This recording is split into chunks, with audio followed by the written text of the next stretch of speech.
Laidos draugai ir rėmėjai, mano bičiuliai, Hemes – tai vienintelė Baltijos šalyse pardavimų profesionalų atrankos agentūra, kurios darbuotojai yra buvę pardavėjai, todėl puikiai žino, kaip atrinkti gerus pardavėjus visoje Europoje ir Amerikoje. Ir man buvo kosmosas, kaip gali daržovės virsti pinigais. Pardavimai skaičių kalba. Kuo daugiau aš durų atidarysiu, tuo didesnė sėkmė bus. Ir tada mano konversija nuo ten 10% patapo 50%. Neturėjai kur pinigų dėti, žodžiu, tada. Taip. Tuo metu per keletą metų mano rezultatas buvo namas. Pastatytas iš tų pinigų namas. Po vizito užduok savo 3 klausimus.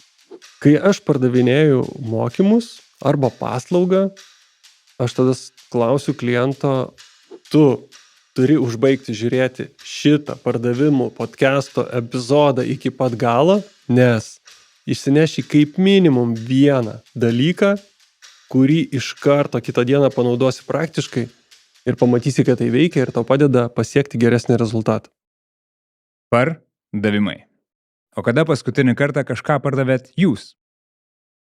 Sveiki, aš Domas Dėliautas, šios tinklalaidės įkūrėjas, o tai podcastas su pardavėjais apie pardavimus.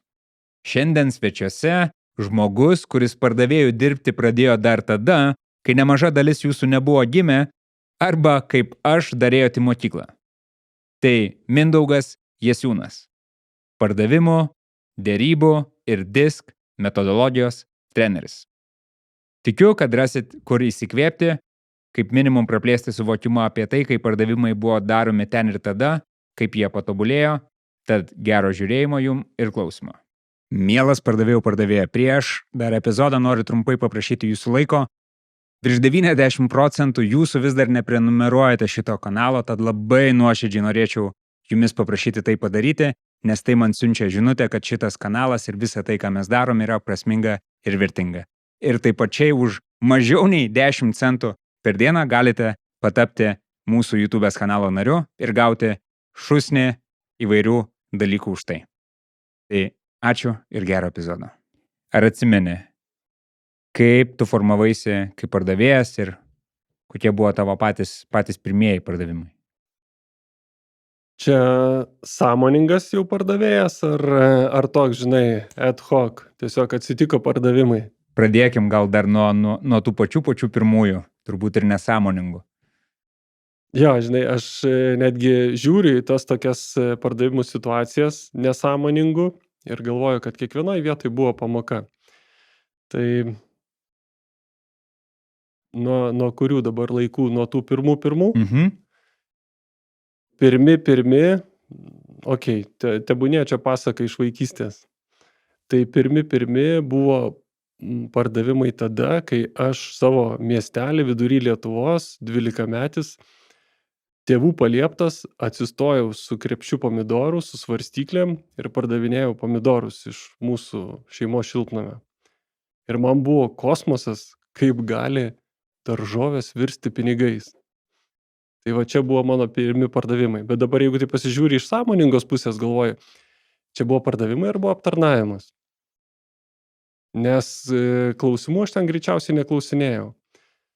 Ir buvo gal vienintelis klausimas, kada ateina paskutinis pirkėjas ir jau ten beveik baigėsi tau pomidorai ir tada tu klausi, o gal jūs paimsit visus? Ir viskas.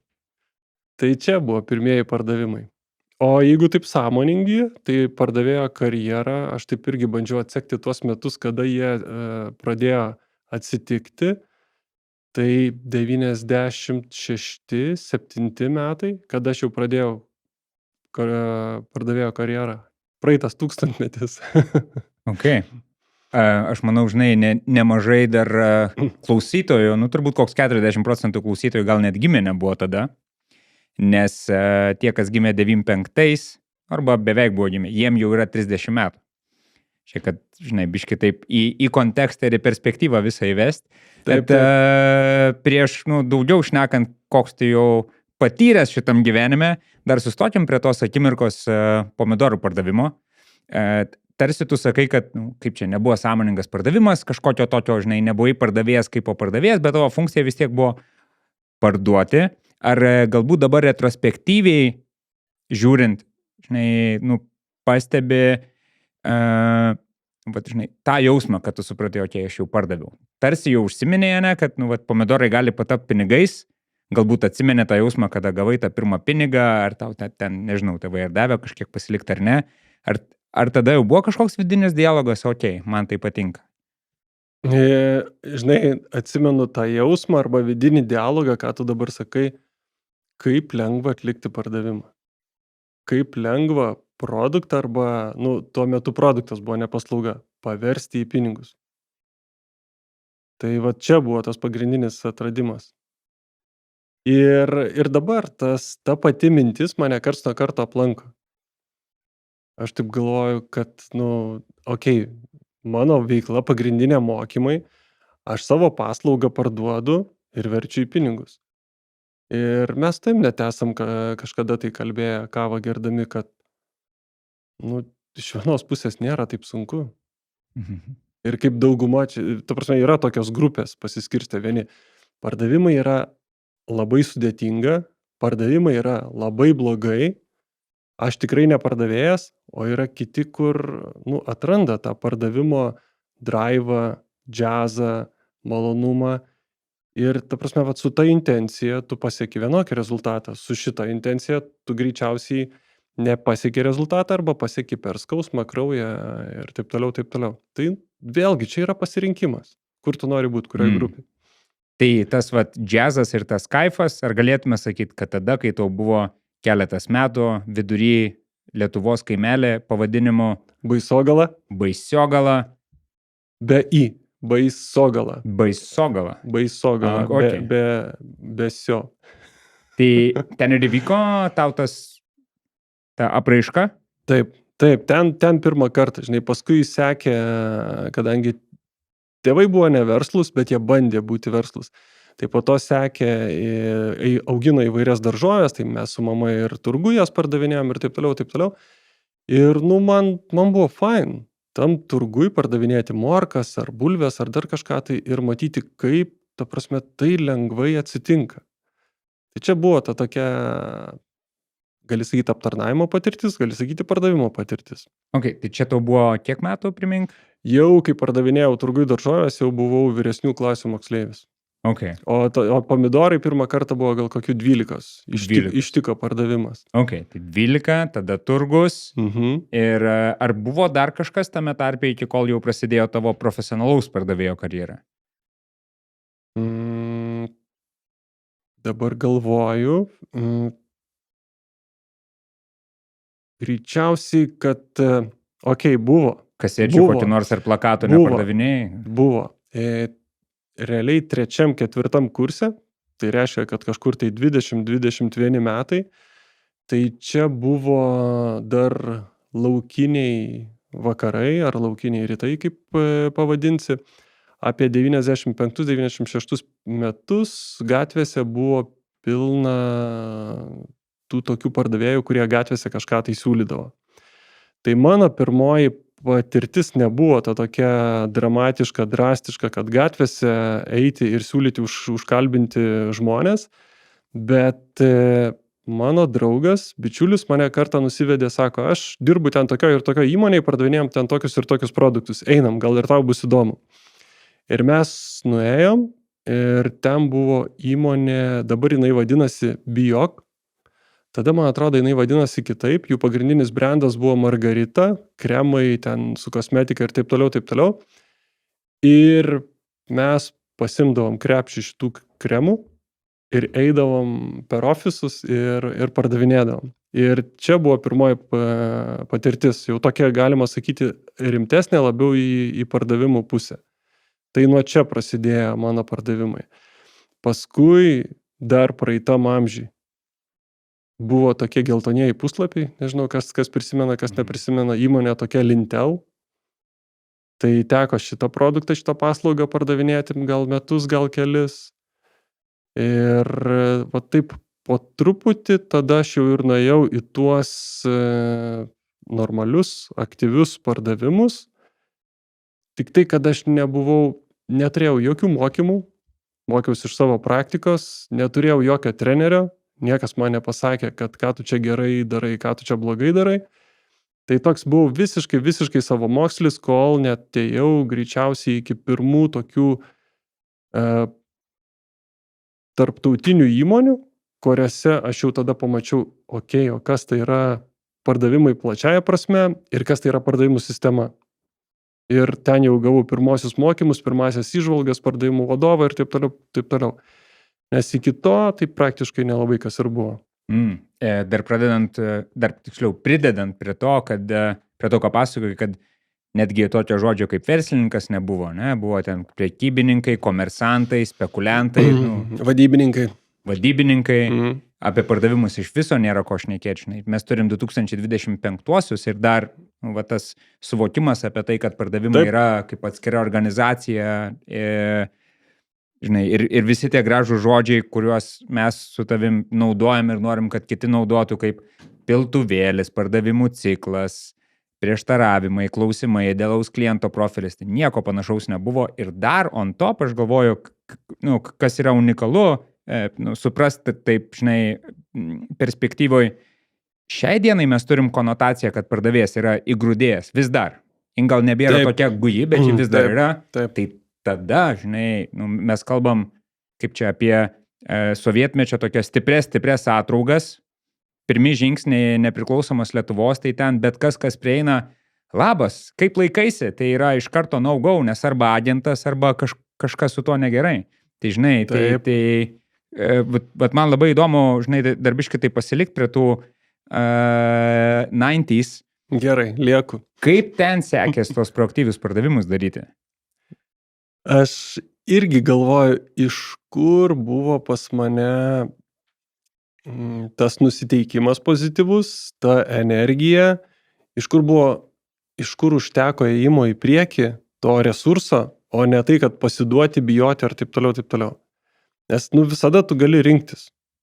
Tu gali, ir aš ėjau iš tos intencijos, kad aš einu, nes aš žinau, kad pardavimai skaičių kalba. Kuo daugiau aš durų atidarysiu, tuo didesnė sėkmė bus. Iš kur tu šitą žinojai? Čia pats suvokėjai ar jau buvai kažką perskaitęs? Ne, ta prasme, tiesiog iš patirties. Aš matau, kuo aš daugiau durų atidarau, tuo aš didesnį rezultatą pasiekiu. Viskas labai paprastai. Ir iš kitos pusės aš ėjau tik tai su vienintelė baime, kad aš savo krepšelį turiu produktus, kurie yra ok su kaina. Ta prasme, ten mano mintise pats savo esu pardavęs šitos produktus, kad kaina atitinka kokybę, vertę ir taip toliau. Ir man jos sekėsi lengvai pardavinėti. Ir buvo vienas produktas, Deo stikas, kažkoks tai ypatingas, kuris kainavo 25 litus. Kokiais 96-97 metais Deo stikas 25 litai, čia yra kosmosas kaip brangu. Tai man irgi atrodė, kad čia kosmosas kaip brangu. Tai jeigu per dieną ten pavykdavo kokį vieną dar ir tokį parduoti, ne tik ten margarita kremus, tai tada būdavo wow. Ir aš ėjau iš to tokio visiškai jaunatviško maksimalizmo, iš kitos pusės ramybės, iš kitos pusės tikėjimo. Tai reiškia, kad su mano nuostatom viskas buvo ten ok, viskas gerai. Išskyrus su ta viena nuostata, kad tas produktas vienas gal netitinka kainos ir vertės santykio. O toliau tu puikiai žinai, kad tu gali būti pasiūstas, čia ok, blogiausia, kas atsitiks, tai kad tau biškelį suskaus vienu metu ir kad tu išeisi. Gal atsimeni kažkokią tai keistą ar kuriozišką istoriją, nežinau, kad ten su kokiu kirvivijos kažkas ar... Ne, taip nebuvo. Paprastai būdavo tas pagrindinis prieštaravimas, kad ne, mums nieko nereikia, nes kaip tu sakai, tada 90-ieji, 10-metis. Paskutinis praėjusio 1000-mečio dešimtmetis. Tai buvo tas pardavėjo arba vadybininko vardas arba suvokimas, jisai buvo toks, kad čia įgrūdėjęs. Tai reikėjo tik tai šitą pagrindinį prieštaravimą įveikti. Bet jeigu tu nueini ir pamatai, kad tai yra moterų kolektyvas, tu supranti, kur yra jų pain pointas. Tuo metu aš nesupratau, kas tai yra pain pointas. Intuityviai gali. Jo, ir žinojau, kad jom įdomu, jom faina. Ir viskas, tada pasakai, kad žiūrėkit, bet čia yra tokie dalykai, ko jums tikrai gali reikėti. Tai ir moterį, o ką jūs čia turit, ką čia turi, parodyk. Nu ir tada viskas. Tada jau prasideda. Pokalbis, pardavimas, jos tada renkas ir tau nelabai ką ten reikia daryti, nes vis tiek kažko, tai moterim su kosmetika, kažko jom reikia. Vienai per kitaip. Taip. Vienas buvo, dabar prisiminiau, vienas buvo pats keiščiausias produktas, kokį aš esu pardavinėjęs. Ir dabar prisiminiau apie moteris kalbėdamas. Ir ką man buvo lengviausiai pardavinėti, tai vėlgi čia tie kokie 96, 97. Berods, kad iš tos pačios kompanijos aš gavau kitą produktų paletę ir jinai buvo juodam lagaminėlė. Įsivaizduoji, tais laikais juodas lagaminėlis. Stipru. Jo, ir aš jį atidarydavau, iš karto turėdavau visų moterų dėmesį. Spėk, kas ten buvo. Nedrįsiu. Pasakyk. Įvairių spalvų lūpdažiai. Jie taip sudėlioti, sustatyti juodam lagaminėlį.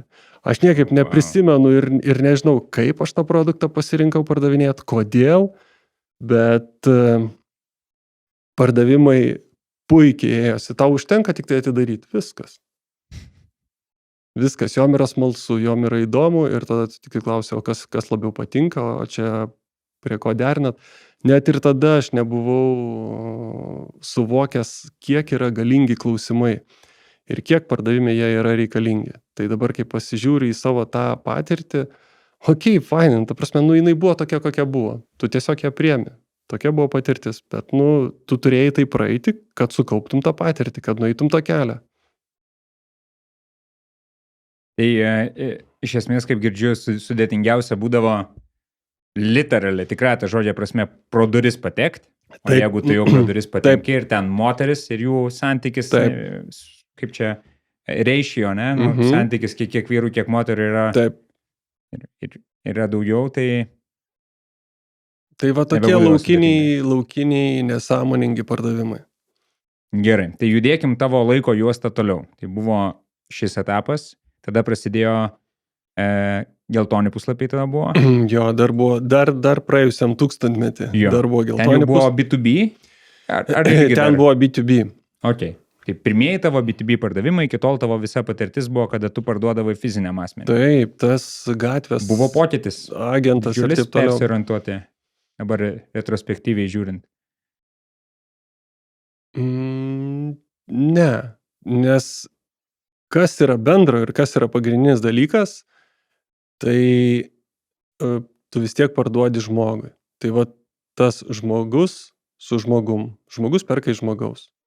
Žmogus bendrauja su žmogum. Ir čia yra santykis, nuoširdumas ir taip toliau. Ir tą, ką aš per mokymus sakau. Jūs patys atsiminkite tas situacijas, kada jūs pasitikit žmogum, norit pirkti, naują, sutinkat visiškai naują nepažįstamą žmogų, bet jūs juo pasitikit kažkodėl tai norit iš jo pirkti.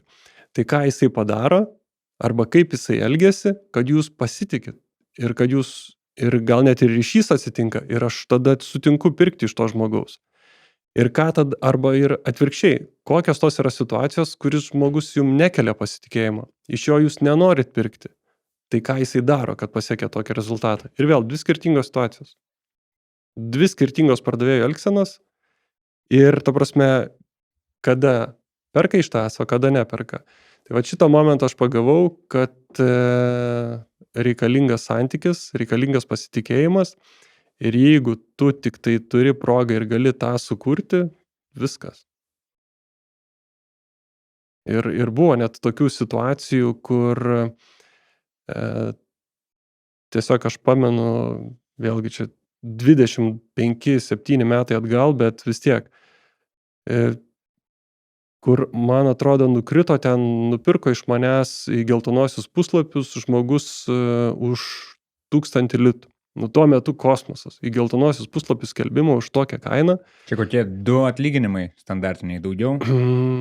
Dabar negaliu pasakyti, kokiais ten 98-7, koks buvo ten tas atlyginimas, bet ta prasme įmonė perka už tokį kiekį reklamos. Ir paskui irgi su savo pardavimų vadove kalbėjau Tai dabar taip gal tiksliai neįvardinsiu tą sėkmės priežastį, bet jinai pasakė, kad sako, tu atradai su tuo klientu tam tikrų bendrumų. Nu ir vėl, čia toksai labai paprastas dalykas. Kuo daugiau tu tų bendrumus atrandi su klientu, nu nes tu turi šunį, žinai, ir aš turiu šunį, o kokios veislės tavo šuo, o tokios, o mano tokios. Fainai, ta prasme, kaip tu ten dresiravai kur kas. Ir tu pradedi kalbėti apie šunį, apie dar kažką tai. Ir per tai atsitinka connectionas. Tai dabar aš nepamenu, koks ten, nenoriu improvizuoti, nepamenu, koks tos su tuo klientu buvo connectionas, bet mano pardavimo vadovas sakė, va, čia šitas momentas. Tu pagavai connectioną su šituo klientu, jisai pasitikė tavim. Ir sako, ir jisai nupirko. Tai, tokie, žinai, paprasti dalykai. Tai tarsi įsižodinai tai, ką jau turbūt žinojai arba pasąmoningai žinojai, kad tavo stiprybė pardavimuose yra sukurti santykį. Taip. Mano stiprybė pardavimuose sukurti santykį ir bet kurio kito pardavėjo arba didžiosios dalies pardavėjų stiprybė irgi yra sukurti santykį. Netgi tų, kurie pirkėjai, viską tu žinai, tai aš ir tikiu, kad ir klausytojai kiti žino. Netgi tie pirkėjai, kurie yra D, direktyvaus dominuojančio, vadovaujančio tipo, ir jiem kaip ir santykis neįdomu, jiem yra svarbu esmė ir rezultatą ir greitai, man neįdomu bla bla bla, neįdomu smalltalkas, neįdomu kaip tu jauties, man įdomu rezultatas. Bet netgi ir jiem po 1, 2, 3 susitikimo santykis irgi svarbu kažkiek. Prasme, jie gali iš savo to ego parodyti tau pirmą kartą, kokie jie čia kieti ir kas čia vadovauja šitam kambarį ir šitoj situacijai. Bet anksčiau ar vėliau jiem irgi santykis svarbu. Santykis visų pardavėjų tikrai yra arba galėtų, arba turėtų būti stiprioji pusė. Ir aš savo esu pasakęs, kad netgi tam pačiam mokymų pardavime arba paslaugos teikime mokymuose santykis mano yra stiprioji pusė. Aš per tai pasiekiu rezultatą. Kada tai supratai?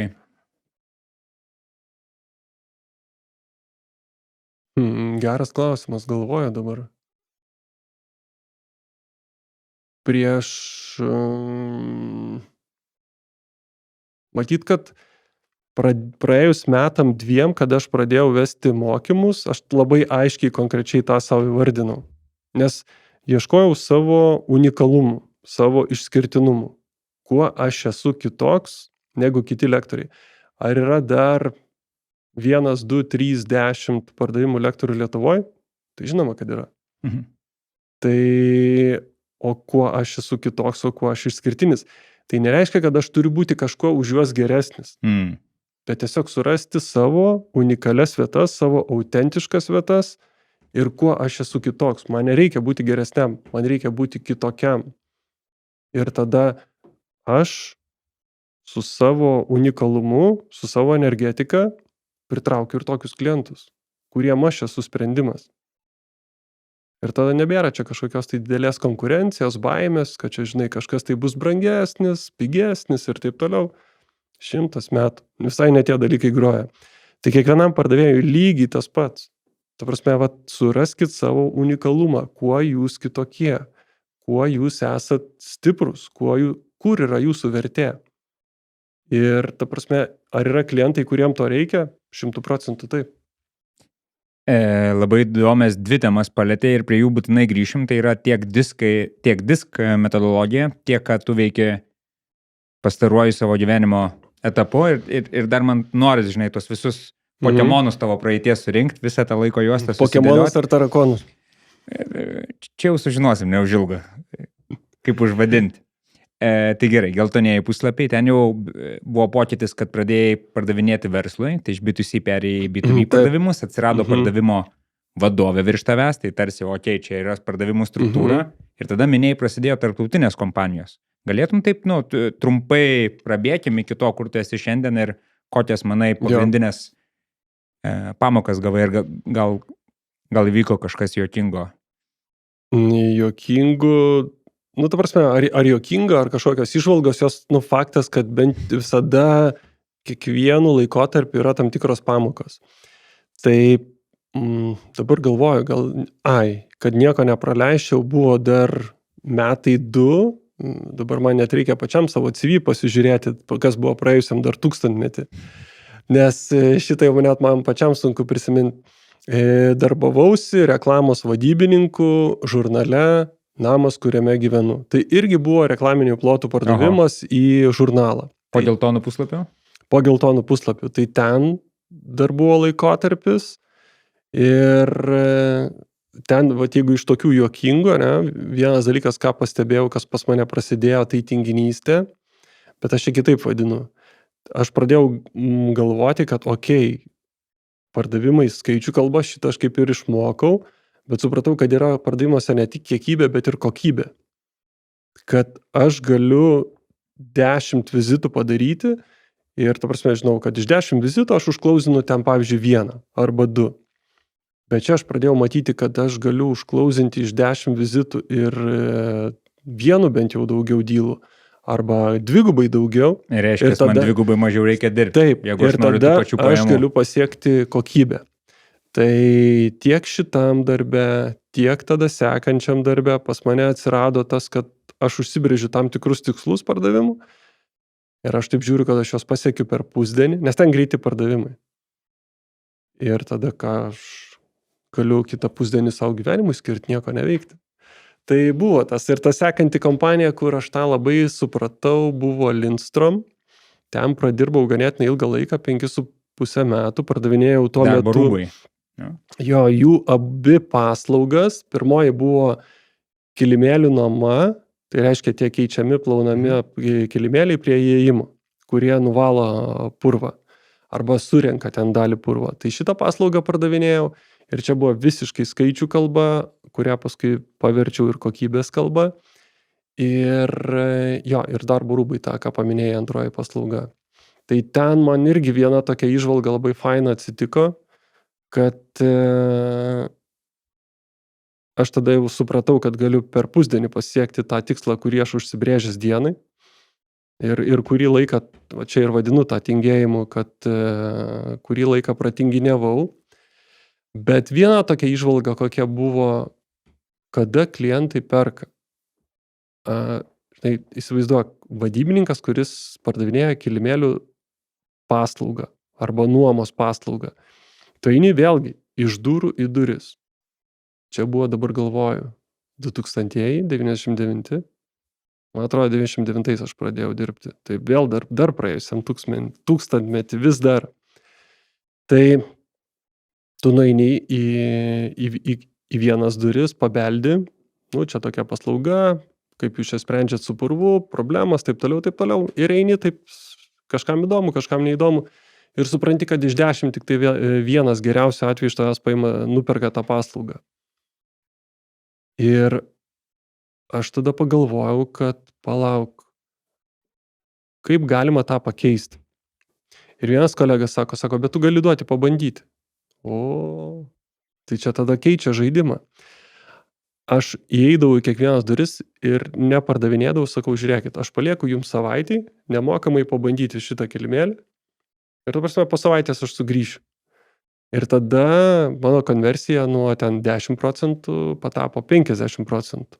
Va tada ir atsitiko tingėjimas, kad tu supratai, kad tu gali 5 kart mažiau dirbti reikia. Tu gali pusdienį padirbti ir tada nieko neveikti, nes pardavimų pilna, pinigų užtenka ir taip toliau. Ten atlyginimas arba sistema buvo labai įdomi. Vadybininkas gaudavo, čia dar kita istorija. Buvo vidiniai vadybininkai, standartiškai įdarbinami ir taip toliau, ir buvo išoriniai, kur tu prisėmi visus kaštus už savo darbo vietą, pats savo mokė atlyginimą, individuali veikla, bet tu gauni, pavyzdžiui, ten 10 ar 12 savaičių apyvartą nuo to kliento.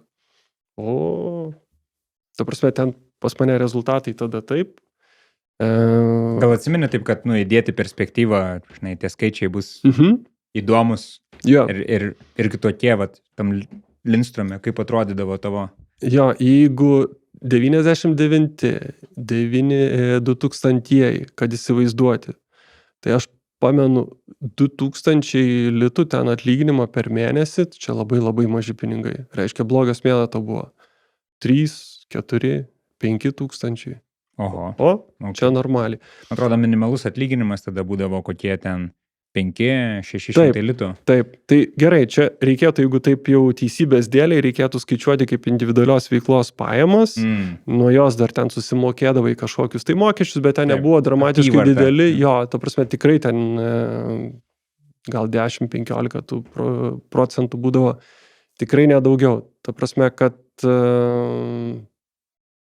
Neturėjai kur pinigų dėti, žodžiu, tada. Taip, nu, ne... Kaip čia pasakyti dabar taip, žinai, kukliai. Tuo metu per keletą metų galima buvo, mano rezultatas buvo namas.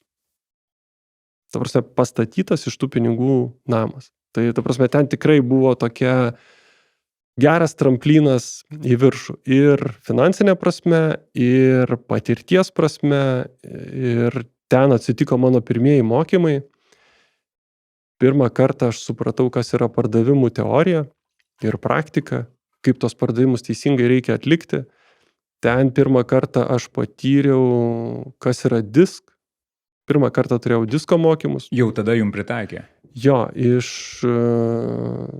įsivaizduoju, kokie 2001-2002 metai. Aš turėjau pirmą kartą disko mokymus. Vedė Darius Pietaris, Kaune. O, linkėjimai Dariui? Jo, ir tai buvo tema, kuri pas mus kolektyve prilipo labiausiai. Nes tai buvo praktiška, paprasta ir, ta prasme, pritaikoma ir aiški. Ir duoda vertę ir naudą. Tai vat nuo tada buvo mano pirmas susipažinimas su disku. Su disko metodika. Ok. Lindstromas? Jo, ir tada kita darbovietė, ten aš jau praleidau ilgesnį laiką, 13 metų, tarptautinė įmonė Goodyear Dunlop, tai tarptautinė padangų gamintoja. Tai ten mano karjera irgi buvo iš pardavėjo į team leadą, į pardavimų vadovą Lietuvos, tada ten vieną pardavimų kanalo vadovą Pabaltį ir ten aš irgi gavau pasiūlymą keisti savo rolę. Kai tau stuktelna 40, tai kažką gyvenime turi keisti. Tai, atsitinka tas pokytis, nori, nenori. Tai aš gavau pasiūlymą patapti vidiniu treneriu ir tada, kaip ir buvau atskaitingas Stokholmo ofisui, tai reiškia, buvau vidinis treneris Nordiko regiono, visa Skandinavija, Suomija ir Pabaltijs. Tai grubiai 7 šalis. Tai va, ten buvo mano didžioji karjera kaip Lindstromas ir Goodyearas, aš taip sakyčiau, kaip pardavėja. Ir ten atsitiko tas pokytis, kad iš to kaupiančio patirtį aš patapau tuo, kuris dalinasi patirtimi. Ten tada irgi mano tos pagrindinės temos buvo mokymų. Aišku, ten buvo mokymai tik tai viena iš funkcijų šitoj roliai būnant. Viena maža. Dabar mano vien tik tai mokymai pagrindinė yra dalis darbo. Bet ten ir buvo pardavimai, dėrybos, diskas.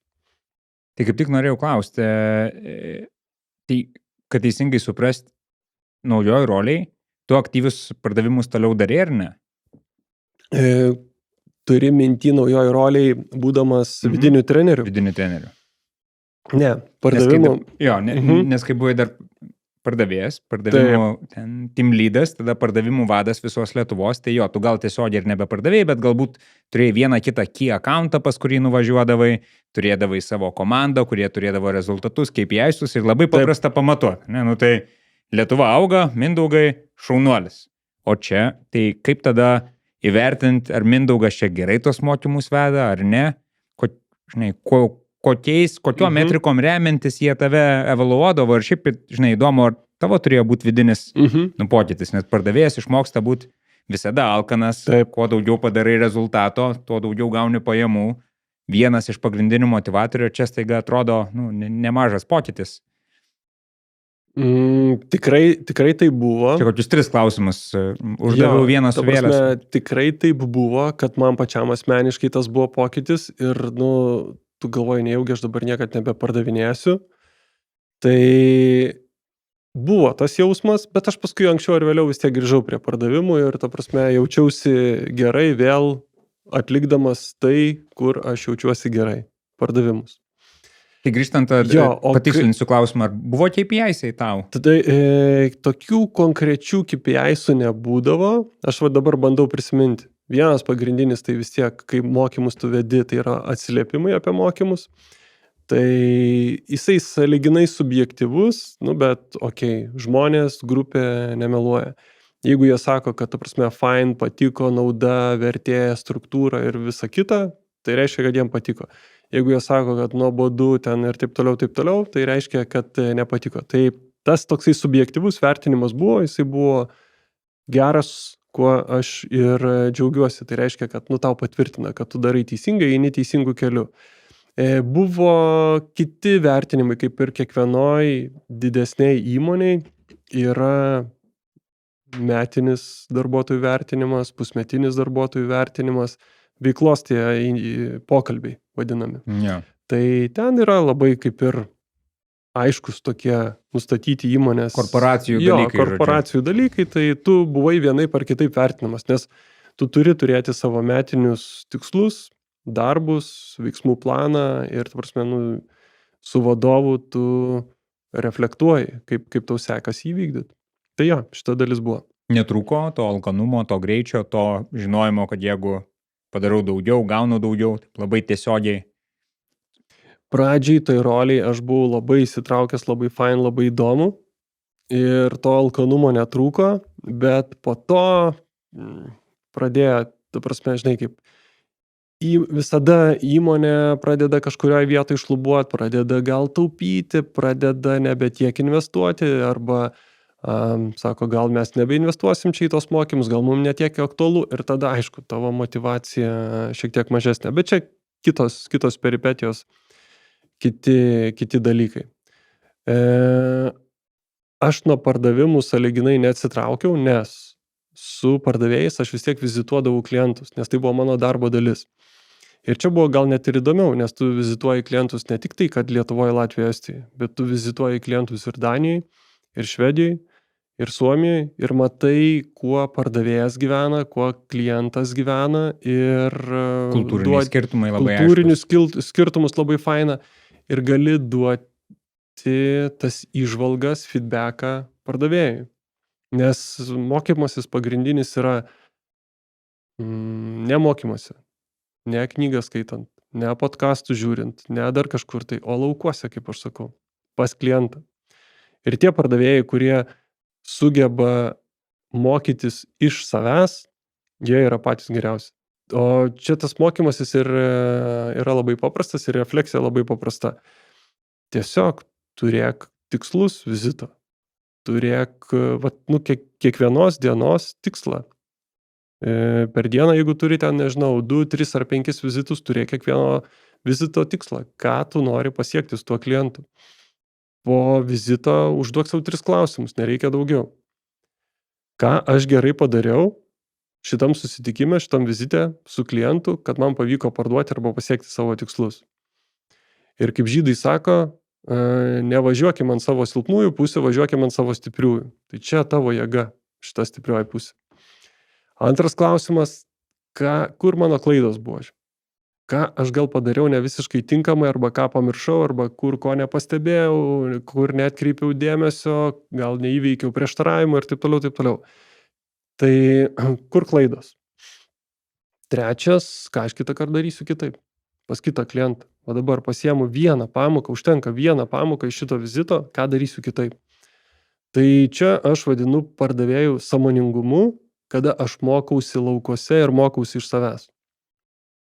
Čia mano akim tobulėjimui pats geriausias būdas. Kiek metų tau užtruko, kad šitą algoritmą, šitą schemą išsigrynintum, būtent taip, ir ar pats ją taikai, o jeigu ne, ar taikai dabar? Aš ją išsigryninau, matyt, kad dirbdamas Goodyear'e ir prisiminiau, vėl grįžama ta pati tema arba tas pats klausimas vedant mokymus, ir ar taikau savo, taip. Nes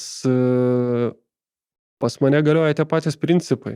Ta prasme, yra 10 lydsų, yra 5 susitikimai ir iš tų 5 susitikimų 2, 3 konvertuojasi. Ir tada po susitikimo, tarkim, jeigu taip labai jau grubiai, po kiekvieno susitikimo aš savo reflektuoju, okei, tai ką aš padariau gerai. Ta prasme, nes kai tu turi susitikimą ir kai tu ruoši pasiūlymą, tai tu nežinai, paeis ar nepaeis. Ta prasme, bus dylas ar nebus. Bet tu turi jau tokį gut feelingą. Ir tada tu labai aiškiai savo gali pareflektuoti, kad va šitą dalį aš padariau gerai. Aš uždaviau klausimus, aš įsigilinau į kliento poreikį, pas klientą aš jaučiu, kad atsitiko pasitikėjimas ir aš jam pateikiau galimą sprendimą. Arba mes diskutavom, dalinomės sprendimais, kaip galim jam padėti pasiekti šitą rezultatą. Ir tada tu matai, kad okei, šitos dalykus padariau gerai. Arba atvirkščiai. Klientas papasakoja apie savo situaciją, tu viduj prasukai tokį vidinį dialogą. Čia 180 kartas, kokį aš jau girdžiu, žinau tiksliai su kokiam problemom jūs susidurėt, žinau, ko jums reikia ir vidinio šito dialogo metu tu jau nusprendi viską, kaip čia bus šitam susitikime.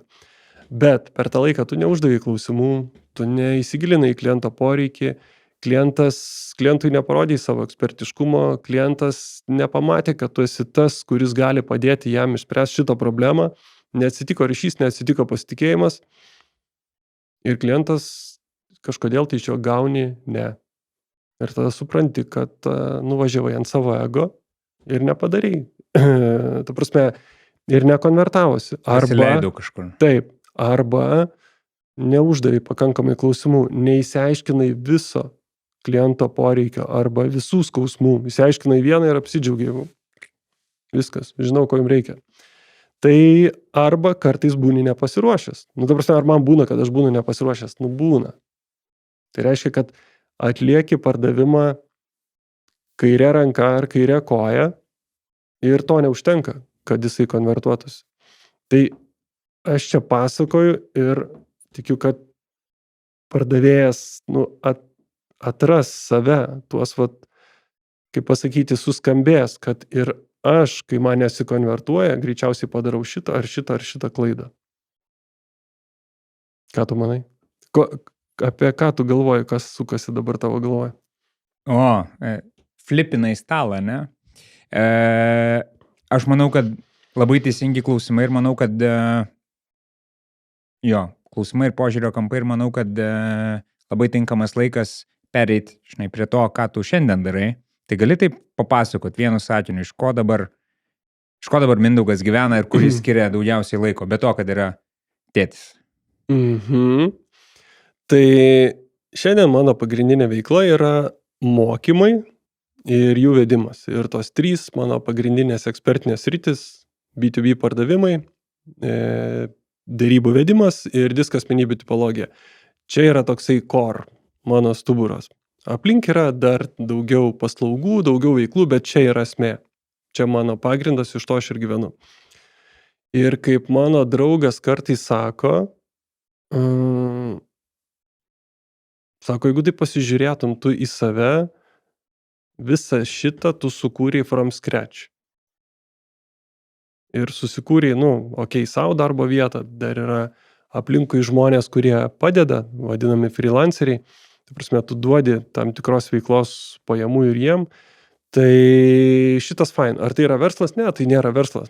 Tai yra one man business. Tai tiesiog veikla. Mano pagrindinė veikla šita. Jeigu taip ilgai atsakant į tavo trumpą klausimą.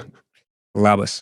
Aš tik trumpai noriu įsiterpti ir paprašyti, kad prenumeruotum mano kanalą, nepamirštum juo pasidalinti ir palikti komentarą, jeigu manai, kad tai vertinga. Man tai bus kaip įrodymas ir paskatinimas, kad tai, ką darau kartu su pašnekovais, yra vertinga. Ačiū.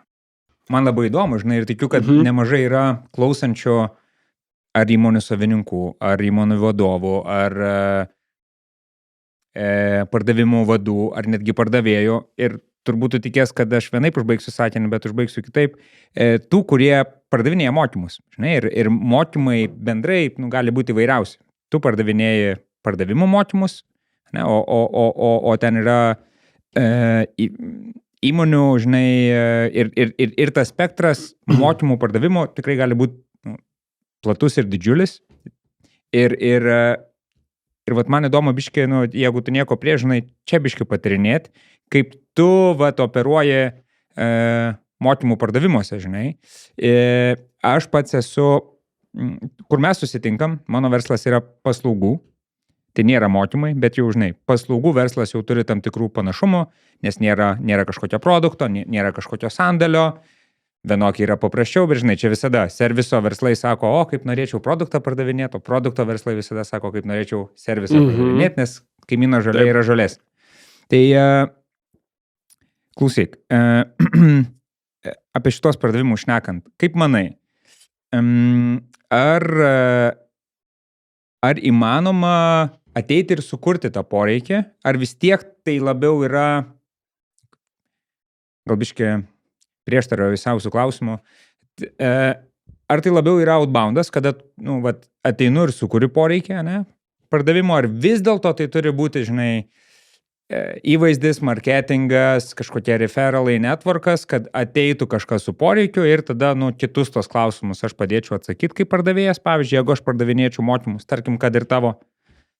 Tai va, tai klausimas, ar įmanoma outboundu profesionaliai pardavinėti mokymus Lietuvos rinkoje, tarkim, pardavimo mokymus. Įmanoma outboundu pardavinėti, bet dažniau tai yra pirmas variantas inboundas. Tai aš paskutinius dabar galvoju, bene metus pats mažiau pardavinėju ir turiu pardavėją, kuris pardavinėja ir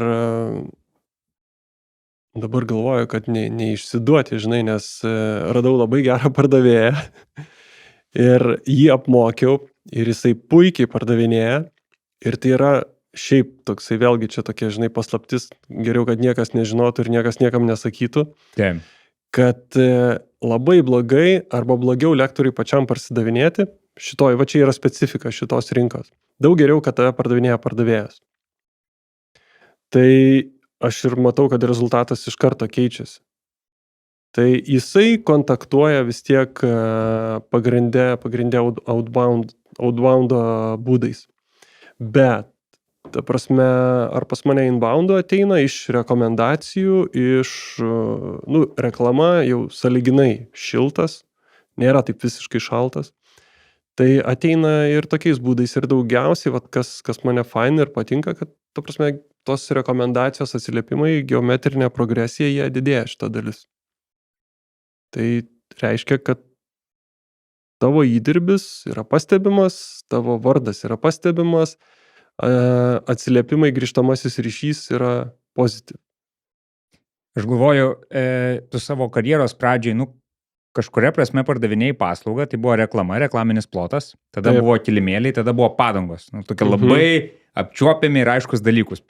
Pirmus galėjai pamatyti, netgi ir beveik, paliesi, žinai, tą lapą, o po to kilimėlį, tai tu ir užuosti, ir paliesti, ir vis, duok dievė neužuosti.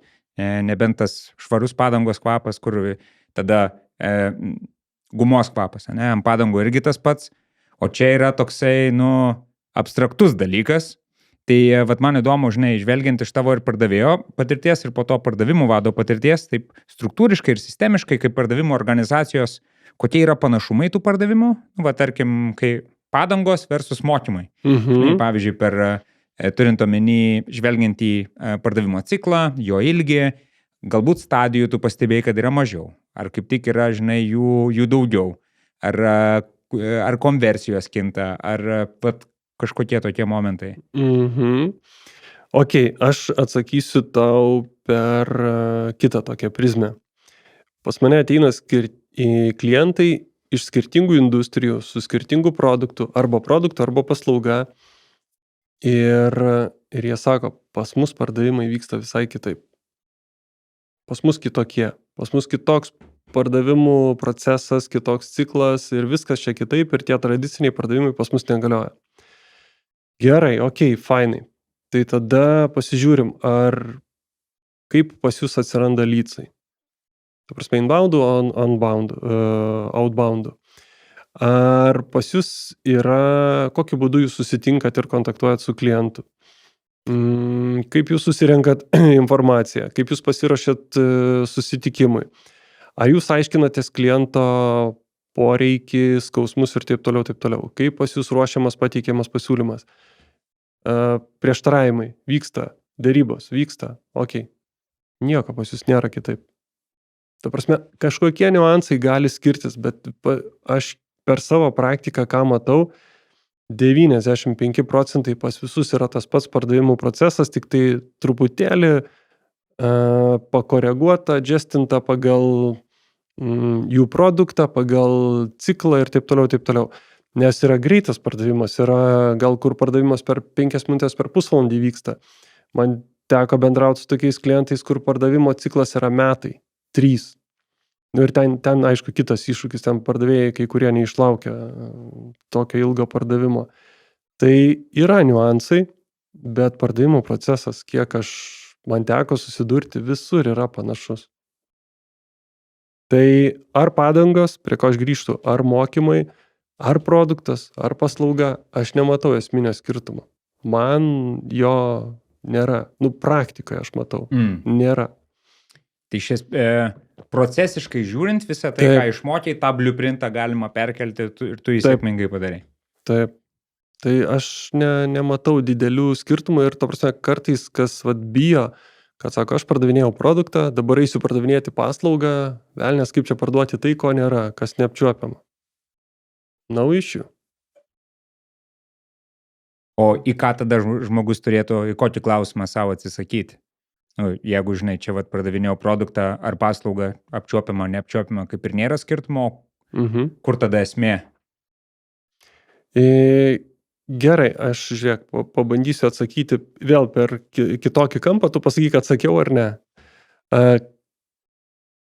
Kai aš pardavinėjau mokymus arba paslaugą, aš tada klausiu kliento, o kokio rezultato jūs tikitės, o koks turi atsirasti pokytis, arba kur jum kas sekasi arba nesiseka. Ir ta prasme, aš einu į tą patį poreikio įsiaiškinimą, situacijos supratimą, pamatymą, kur jie yra ir kur jie nori būti. Ir tada mes su klientu sėdėm ir gvildenom, o koks veiksmų planas nueiti nuo to, kur mes esam šiandien, iki to, kur mes norim būti. Čia yra toks visiškai paprastas, banalus metodas, jisai mano akim ir coachinge lygiai taip pat galioja, ir pardavimuose taip pat galioja, aš kalbu apie paslaugų. Ir viskas, tavo paslauga ar sukurs jam norimą rezultatą, ko jisai nori, ir tada tu žinai, su šitą paslaugą gali tai pasiekti arba negali. Viskas. Dabar pasakyk, atsakiau ar neatsakiau? Aš tikėjausi kito dalyko, bet prie to mes prieisim. Tai todėl aš dar neatsakysiu į tavo klausimą, kuris buvo į mano klausimą. Gerai. Tai kodėl viskas? Kodėl tu dabar tiek daug savo laiko esi dedikavęs ir tą žodį visur savo komunikacijai tu dedi ir kas tame diske tave taip užkabino, ko tu taip patikėjai, kad pastatei dabartinę savo karjerą ant to? Nu gerai, tai paprastai pasakysiu. Du gal momentai. Vienas momentas, kad tai yra toks paprastas, praktinis metodas, kuris yra lengvai suprantamas, lengvai įvaldomas ir jisai veikia. Yra matoma akivaizdi nauda, vertė ir skirtumai rezultatų. Esminis dalykas pardavėjam matomas rezultatų skirtumas. Su disku ir be disku. Viskas. Bum. Turim čia deitos. Prieš disko naudojimą, po disko. Teorinės deitos, praktinės aš dabar negaliu, neturiu. Tai tada prasme nežongliruosiu to, ko neturiu arba nėra. Kitas dalykas, aš taip matau iš savo praktikos ir patirties. Pas pardavėją esminės kompetencijos, jas galima taip sutempti, sudėti į faktas, kad aš turiu žinoti savo produktą arba paslaugą, apie ją kažkiek tai nusimanyti. Jeigu jinai yra labai techniška, turiu bent jau paviršium, ta prasme, bent jau high level suprasti, žinoti. Bet greičiausiai turiu basic tokį finansinį, dabar tie aišku tinkamo žodžio, basic finansinę kompetenciją turėti. Suprasti, kaip vyksta skaičiavimas pardavimuose ir kuo šiaip marža nuo antkainio skiriasi. Turiu turėti greičiausiai kitas kompetencijas, bet trys mano akim yra labai labai svarbios. Suprasti, turėti pačią pardavimų kompetenciją, kad suprasti, kaip tą pardavimą atlikti teisingai, profesionaliai, nevaikščiojant per daug į kairę ir dešinę, o tiesiai einant į rezultatą. Antras dalykas – derybinę kompetenciją turėti, suprasti, kaip derinti abiejų šalių interesus. Ir va dabar, kaip turėjau, galvoju, praeitą savaitę mokymų su klientu, kaip atstovėti savo poziciją, apginti savo poziciją. Ir vien dėl to, kad aš turiu derybinę kompetenciją, aš iš karto laimiu geresnį rezultatą arba pasiekiu geresnį rezultatą. Vien dėl to, kad pritaikau tam tikrus derybinius dalykus. Ir trečias yra diskas, vat ką tu sakai. Nu taip, pavelniu, aš turiu suprasti, su kokiu klientu aš dylinu ir kokia jo yra kalba ir kaip aš su juo turiu komunikuoti. Tai jeigu kitoj pusėje yra analitinis žmogus, aš jį atpažinau, matau, tai aš su juo turiu dylinti skaičių kalba, logikos kalba, faktų, įrodymų kalba, parodyti kokį rezultatą, koks bus return on investment ir taip toliau, taip toliau. Jeigu kitoj pusėje yra direktyvus, kuris yra orientuotas į rezultatą, greitai veikiantis, tai vėlgi aš turiu kalbėti jo kalbą. Nes jeigu aš būsiu ekspresyvus ir su tuo analitiniu bendrausiu savo natūralia įgimta kalba, ekspresyvia faina, kai čia susitikom, įdomu, kaip tau tinka šitas švarkas, jėga. Nu, ta prasme, kiek mane toleruos ir kenties tas analitinis žmogus. Jis greičiausiai užsidarys ir sakys ačiū, viso gero ir taip toliau, taip toliau. Vien dėl to, kad aš neturiu tos kompetencijos, negebu atpažinti, kokio tipo ten yra žmogus ir kaip su juo bendrauti. O kadangi šitą, nu gerai, dabar čia jau nuskambės labai reklamiškai, jau jaučiu galvoju, kadangi šitą kompetenciją aš galiu įvaldyti per vieną dieną, tai aš sakau, kad čia yra must to have šitą trejybę. Pardavimai, derybos, diskas. Tai, nu, čia yra esmė, dėl ko aš šitas temas pasirinkęs. Ir aš galvoju, žinai, taip, ar aš galvoju, ar tai yra atskiros kompetencijos, aš netgi gal taip žiūrėčiau, žinai, praplečiant, kad diskas arba, žinai, yra ir tų kitų tipologijų, žinai, yra Big Five, ten tokia psichologų ir psichoterapeutų labiausiai vertinama, nes tarsi yra, žinai, šviežiausia, vis atnaujinama ir vienintelė moksliškai pagrįsta ir taip toliau, ir yra daug visokiausių ten tų būdų, bet aš pats diską esu patyręs, žinai, iš tavo mokymų, tarp kitko, iš testo, kurį galėsime apie tą prisiminimą pašnekėti, Šaras su Southwestern Consulting, jie tokia adaptavo savo Disk Navigate, ten dar naujų dalykų apie save atradau. Tai šitoj vietoj... Klausiau. Klausai? Okay. Tai šitoj vietoj, jo, su tavim sutinku, kad ir sutinku ir antrinu, kad diskas turbūt yra greičiausiai įgaunamas ir tai nėra panacėja dievoži, nes yra milijonas priežasčių, kodėl vienas žmogus elgiasi kitaip ar kitaip, bet pirmą kelrodį iš kažkokių niuansų elgtis, kur čia mano, žinai, toks yra, čia bus mano guesstimate, bus toks educated guess, bus mano edukuotas spėjimas, kad turbūt gal man su tuo žmogum reiktų elgtis taip ar kitaip, tai čia visiškai sutinku, jį suprasti yra pakankamai lengva, užtenka keletos valandų ir jį pradėti naudoti, galima iš karto čia ir dabar.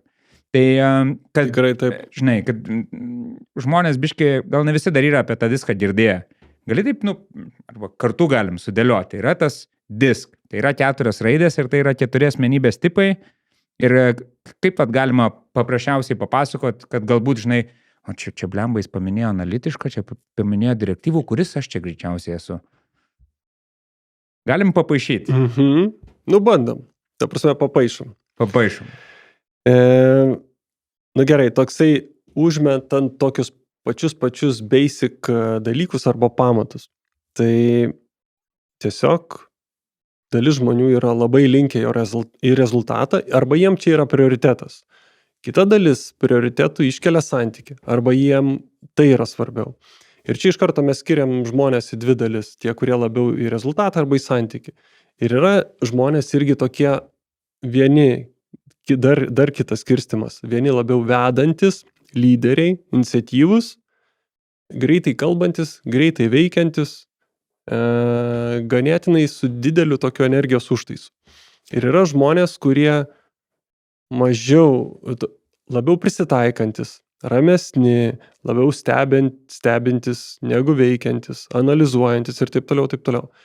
Tai va čia tas toksai paprastas disko žemėlapis iš karto skiria žmonės į 4 pagrindinės grupės. Iš tiesų tų pogrupių yra dar daugiau, 15 bene, bet čia labai lengva suprasti tos pamatus. Ir atsiranda va tokie, jeigu tai pasakinė, ne, atsiranda tokie, kaip mes sakėm, dominuojantis, direktyvus. Jie orientuoti į rezultatą, greitai veikiantis. Čia galima, aišku, kalbėti dar daug daugiau, bet viena paprasta grupė. Tada atsiranda irgi tokie pat greitai veikiantis, energingi, veiklus, bet jau į santykį orientuoti. Ir iš karto tokie šiltesni žmonės, fainesni. Domai, papasakok, tu žinai, apie ką aš kalbu.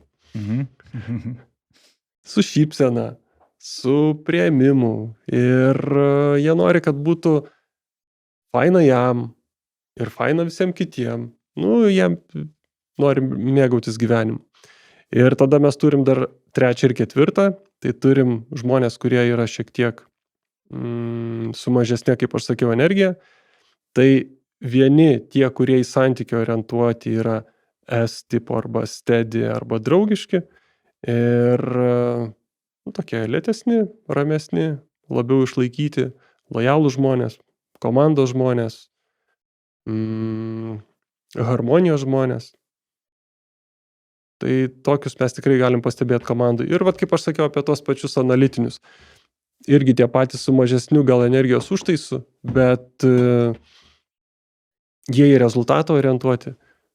Ir jie eina per logiką, per tikslumą, per susitarimus. Ir čia yra jų kalba.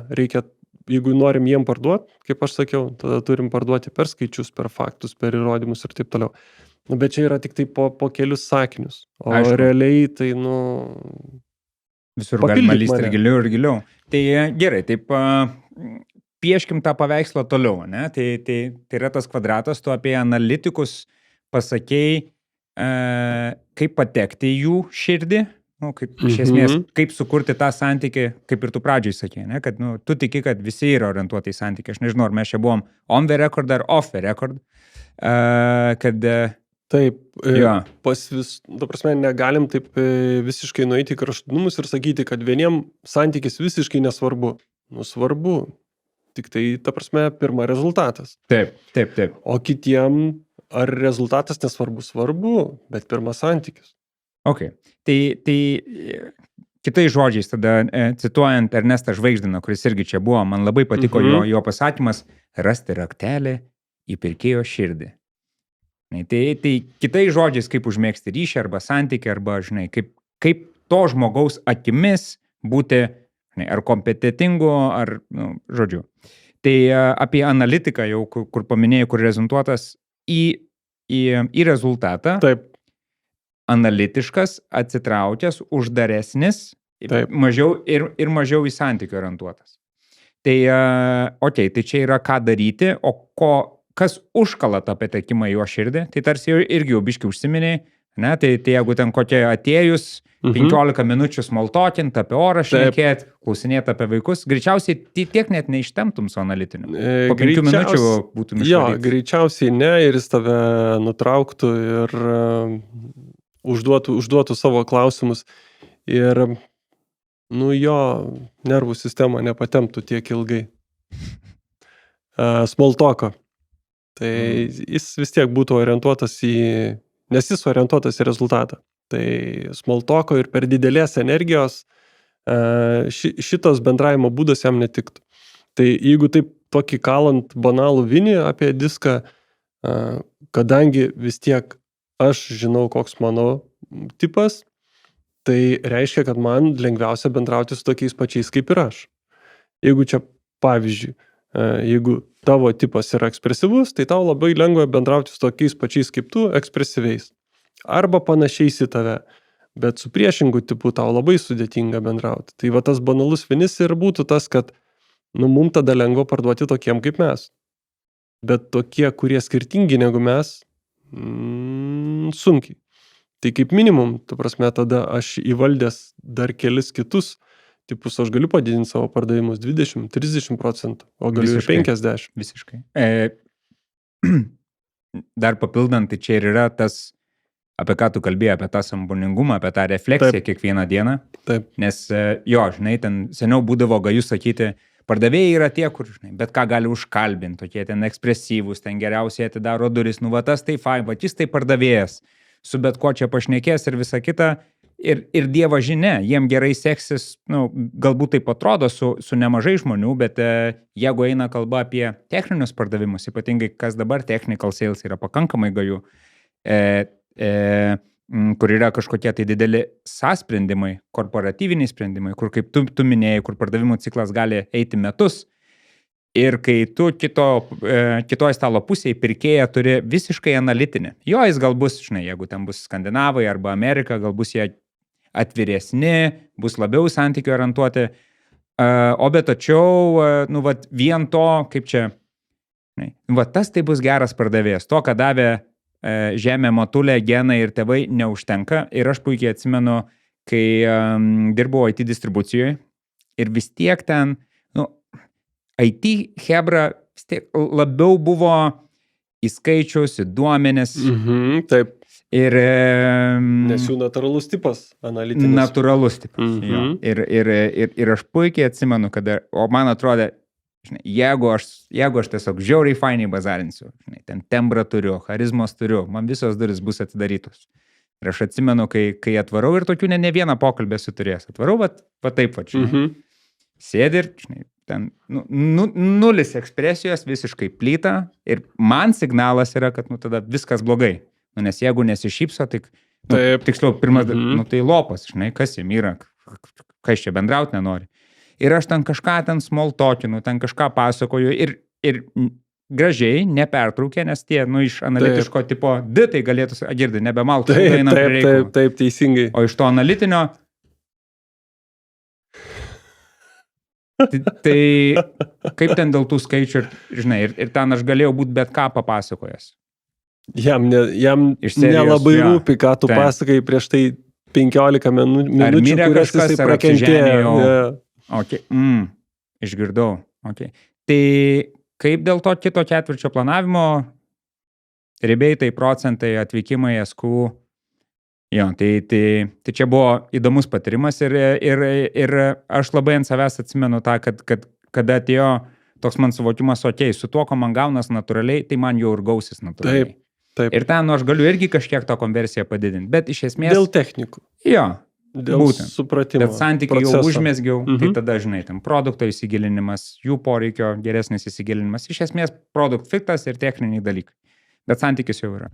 O vat su ypatingai su tais analitiniais, jo, tai ir po šiai dienai aš galiu pasakyti, aš irgi naudoju ir netgi šaltam skambutį įmanoma tą naudoti.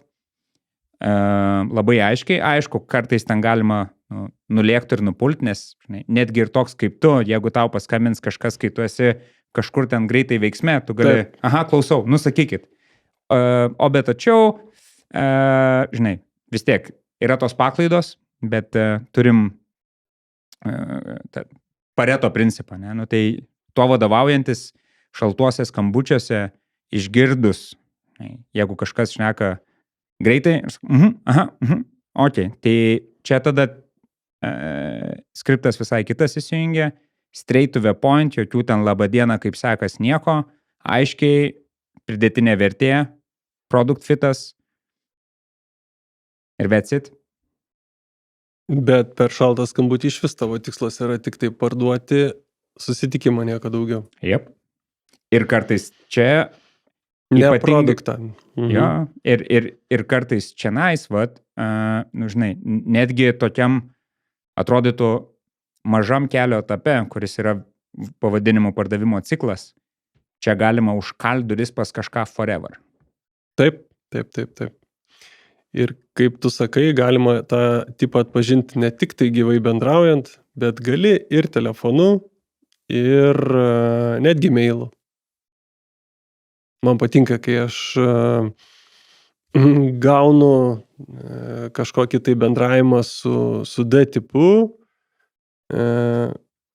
žinai, ten, ta prasme, mes kalbam apie mokymus, taip toliau,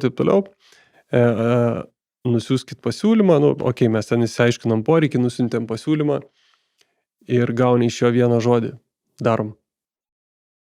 Ir viskas aišku, ta prasme, kad jisai dar tik tai kartą patvirtina, kad jisai yra D tipas. Ko nedaryti, pavyzdžiui, šalto skambučio metu arba susitikimų su tavim, jeigu, galbūt kažkas nori tau kažką parduoti, ne? Ten, nežinau, gal dizaino paslaugas, marketingą ar dar kažką. Ko nedaryti su tavim, kai tu reprezentuoji labiau tą S tipą, ne? Išdavai paslaptį. Ką darysi? Bet jūs niekam nesakykit gerai ir neklausykit geriausiai, išjunkit šitą dalį. Tai ko nedaryti, aš greičiausiai sakyčiau čia tiek man, tiek bet kuriam kitam jūsų klientui. Tai neteikti siūlymą. Paskambinau ir iš karto pradedu kažką tai siūlyti.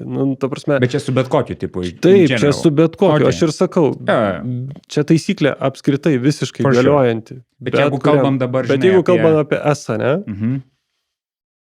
Jis turi kažkokį pavadinimą, yra ten ekspresyvus, direktyvus, analitiškas. Jis turi pagal raidę S steady arba stable. Aš jį taip lietuviškai vadinu draugišku, nes labiausiai tas atitinka. Ir ko nedaryti su esu, tai matyt, kad ir analitiniam irgi tas pats spaudimo, agresijos, nes, atsimink, ten žmogus tas, kuris visą laiką siekia harmonijos. Ir dabar, ir kuris turi savo komforto zoną ir ją saugo. Ir dabar ateina kažkas tai su pasiūlymu ir dar agresyviai siūlo ir spaudžia. Čia bus visiškai atmetimas iš karto. Tai nedaryti nieko, kas pažeistų jo harmoniją, o daryti viską, kas jo harmoniją palaikytų ir stiprintų. Ar gali kažkokią dar vieną indikaciją arba keletą indikacijų? Padarai skambutį, kitam gale kažką šneka. Kas man sako, kad tai yra, kad, žinai, pavyzdžiui, man dabar čia greitai šnekėti, techniškai, galiu biškį whataboutin, paklaus kaip diena, kur gal tembrą primažinti ir energiją aišku, sumažinti. Aišku, matai, tie patys principai galioja. Tie, kurie yra viršui, kaip aš sakau, direktyvus ir ekspresyvus, jie dažniausiai kalba greitai. Tai reiškia, kad ir tu turi koreguotis, prisitaikyti prie jų, kalbėti greitai. Jeigu kitam gale analitinis ir draugiškas kalba lėtai, tai tada aš irgi prilėtinu savo kalbą. Ir man teko bendrauti dabar su pardavėja, kuri žiauria greitą kalbą. Ta prasme, aš galiu dar bandyti prisitaikyti, bet ta prasme, ji turėtų, būdama sąmoninga pardavėja, turėtų suprasti, kad pas mane yra ekstrem greita kalbė ir aš turiu prisitaikyti. Tai matyt, kad tas tembro pagavimas, greičio pagavimas vienas iš tų tokių susivienodinimų. Nes kuo daugiau klikų, kaip aš sakiau, ten šuo, kalbėjimo maniera, greitis, taip toliau. Tai tie dalykai, kas iš karto duoda mum nesąmoningą tokią indikaciją, kad čia yra kitoj pusėje labai panašus į mane. O mes mėgstam panašius. Taip, o su kuo aš noriu daryti biznis, su panašiu į save. Nes jisai supranta tada mane, o aš jį suprantu. Ir kažkuria prasme mes tarsi ir diskas nieko naujo nepasako, bet ir kita vertus duoda įrankiai į seniai žinomą tiesą, bet, kaip tu pasakai, mes mėgstam panašius į save, abudu kaip pasakėm. Ir mokslininkai, net neuromokslas yra įrodęs, yra veidrodiniai neuronai, mes mėgstam, kaip mus atspindi. Taip. Ir manau, čia yra, žinai, taip žiūrint per žmonijos raidą, labai paprasta. Ne? Ten grįžtant keletą tūkstančių metų atgal. Jeigu aš nepažįstu, nesaugu, nes iš kito kaimo nežinau jo intencijos. Jeigu pažįstu, reiškia savas, reiškia man jauku, reiškia galiu pasitikėti ir galim važiuoti. Ir tas savas, tiem 4 tipam, čia mes taip grubiai, dedam, kaip ir tu sakėjai, yra daugiau tų tipų, yra tai, kas man savo, tai visiškai nėra tai, kas tau savo. Vienas signalas man siunčia, o kaip fainiai, o tau gali siūsti, eina savo, aš nieko bendro su to žmogum nenoriu turėti. Tikrai taip, Domai, aš net neturiu čia ką papildyti. Tu prasme, tu uždavei klausimą ir pats jį puikiai atsakei. Mokaus iš geriausių, suprant. Dėkui. Kad jau esam čia disko temui, mes čia biškai papasakom apie tai, bet žinau, kad užsiminė, jog produktą palončinai. Taip. Tai čia va žmonės kažką tai mato, tai gali biškai papasakoti. Jo, kaip tik šią vasarą, čia buvo mano vasaros projektas, įrašiau disk video kursą, disk asmenybių tipologijos.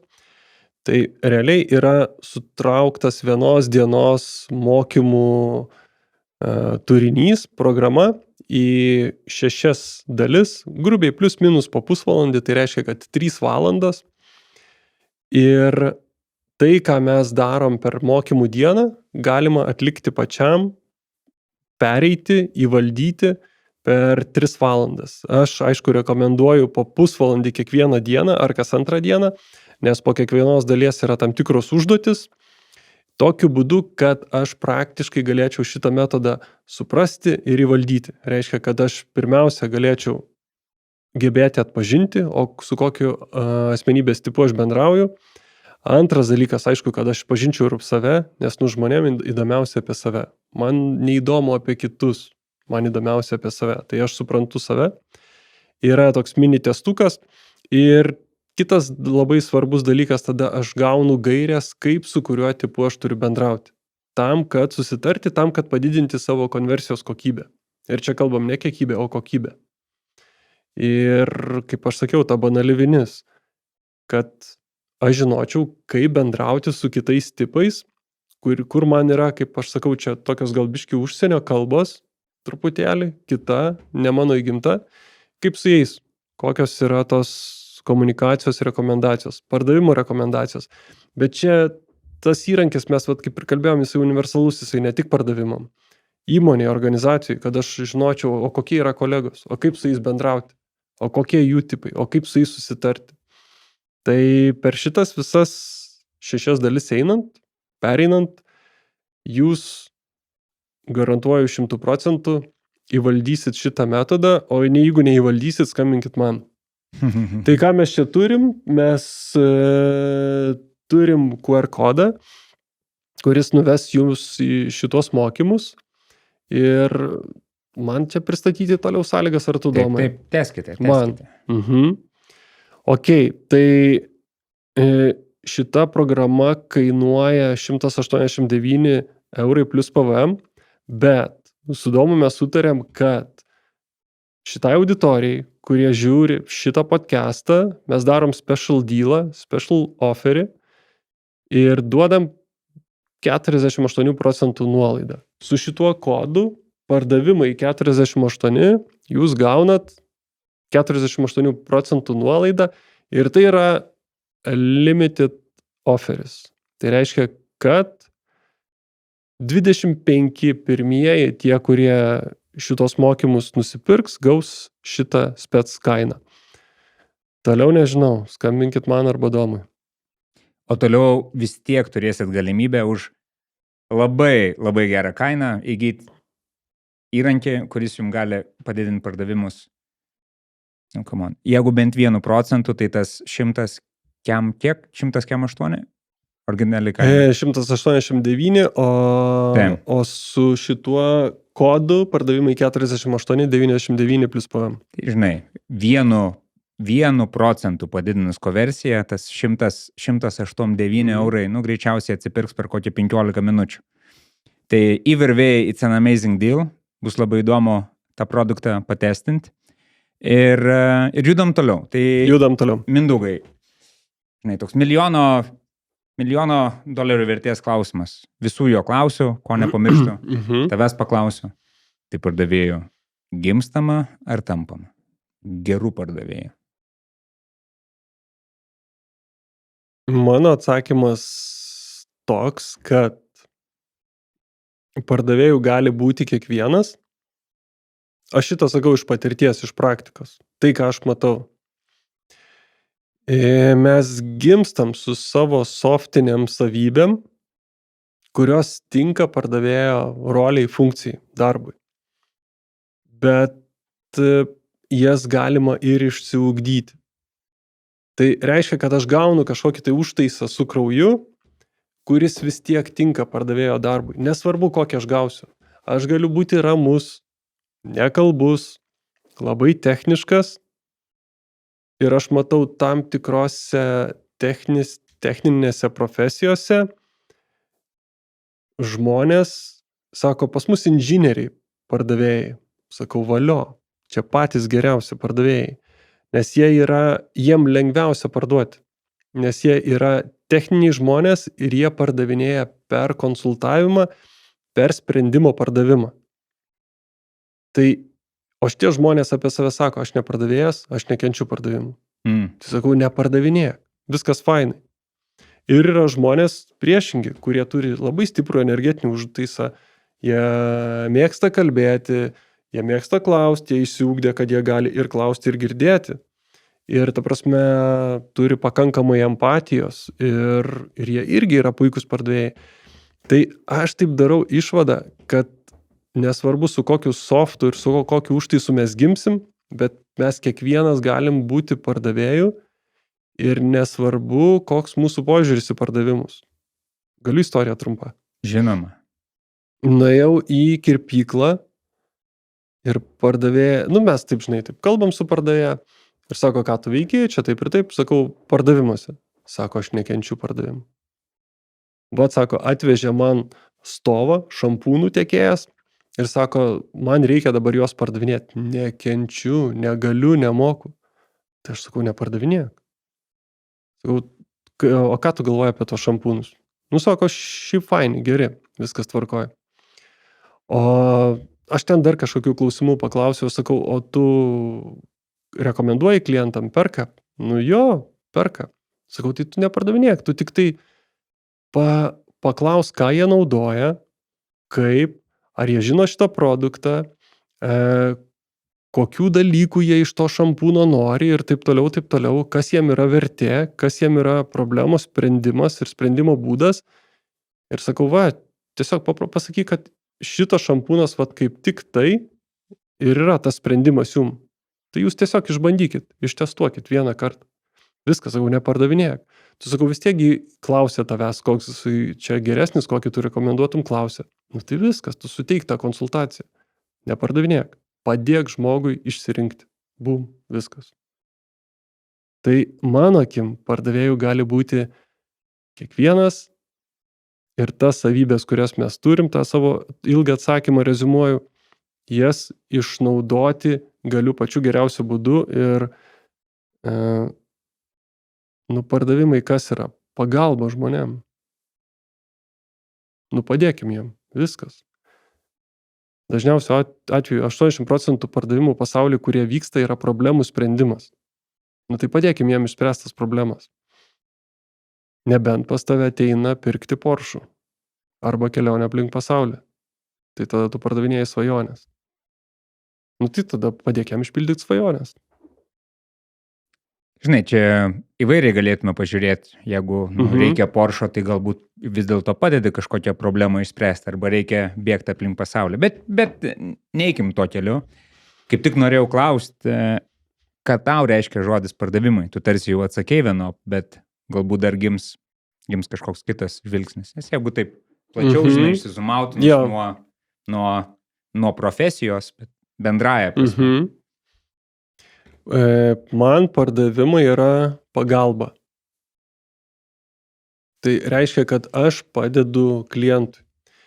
Jis nori, kaip aš jau minėjau, išspręsti savo problemą.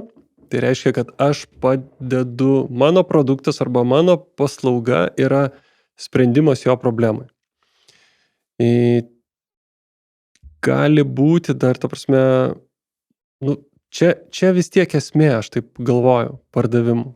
Nes vis tiek, kai bežiūrėsi, tai yra pagalba. Galima svajonę parduoti, dabar čia sukasi įvairios mintis. tų apibrėžimų pardavimų yra daug. Jo, bet aš neklausiu, jo, aš klausiu Mindaugo Jasiūno apibrėžimo. Jo. Ta prasme, yra tokia viena teorija, kad entuziazmo perkelimas nuo savęs ant kito, ne? Aš taip sakyčiau tikėjimo, bet vis tiek esmė ta, ką aš pasakiau va dabar, ta prasme, čia dabar galvoju ir matau, kad čia... Grįžti prie... Jo, vis tiek aš grįžtu prie to pačio. Kad tai yra tos problemos sprendimas arba to rezultato pardavimas, kas yra toliau, ką klientas nori pasiekti, to sprendimo. Matyt, kad taip. Ir tau, Mindaugai, svarbu duoti parduodant? Bet to aš neįsivaizduoju, kaip pasiekti rezultatą. Tai, bet, okei, kadangi aš ir tu, mes esame orientuoti į santykį, tai mums svarbu duoti. Man svarbu duoti. Nes davimas yra vertė. Vertė. Ir žinai, kaip tai yra nuoširdus, empatiškas noras padėti klientui. Tai pagalba ir yra davimas. Arba padėti jam pasiekti tą rezultatą, tą tikslą, kokį jisai nori. Nežinau, čia filosofiškai ar konkrečiai atsakiau. Taip.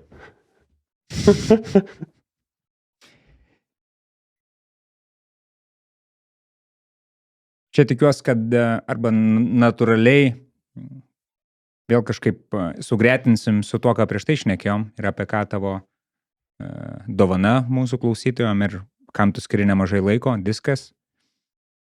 Klausimas skamba taip. Bet atsimeni savo ir gal galėtum pasidalinti didžiausio pardaviminių feilų. Žinai, taip, gal tas ne feilų skliausteliuose. Galbūt tu suvokėjai po to ir kažką padarai kitaip ir išgelbėjai tą sandorį. Arba jisai dingo. Yra feilas vienas, kuriuo aš visiškai nesididžiuoju ir čia visiškai feilas. Čia man labai labai gera pamoka. Tai buvo vienas iš mano pirmųjų pardavimų, mokymų pardavimų ir, ta prasme, tikrai buvo geras dylas su viena iš didesnių Lietuvos įmonių, puikiai žinoma. Ir aš buvau tik tai pradedantis savo karjerą. Ir nežinau, kaip taip atsitiko, kad jie ten rinkosi iš kokių ten 8 ar kiek lektorių. Aš patapau vienas iš 2, iš kurių jie rinkosi. Ir viena iš užduočių buvo pateikti klientus, su kuriais aš dirbu. Arba dirbau jau. Aš neturiu tų klientų. Aš turėjau kelis mokymus, kur yra keli klientai ir kai kurie iš tų mokymų ir tai buvo atvirieji. Tai aš galvojau, tai kaip man čia pritempti ir pasirodyti biškelį geresnių, negu aš esu tuo metu. Man iš karto noriu sakyti, tai Goodyear. Belia koks vardas, ten taigi taip buvo tavo klientas, tai jie tau mokėjo už tai, kad ten dirbai. Aš pateikiau keletą, bet galvojau, kad čia per mažai. Okay. Ir tada paėmiau dar iš atvirųjų mokymų, kur, realiai atėjo po vieną žmogų ir pateikiau dar tuos. Ir taip pat šitoj vietoj vertybiškai pagalvojau, ar tai yra tiesa, ar čia jau tokia pilka zona. Galvoju, ne, tiek to pateiksiu. Ir čia buvo mano klaida, dėl ko aš pralošiau šitą klientą. Ir pralošiau labai gerą dylą, nes ten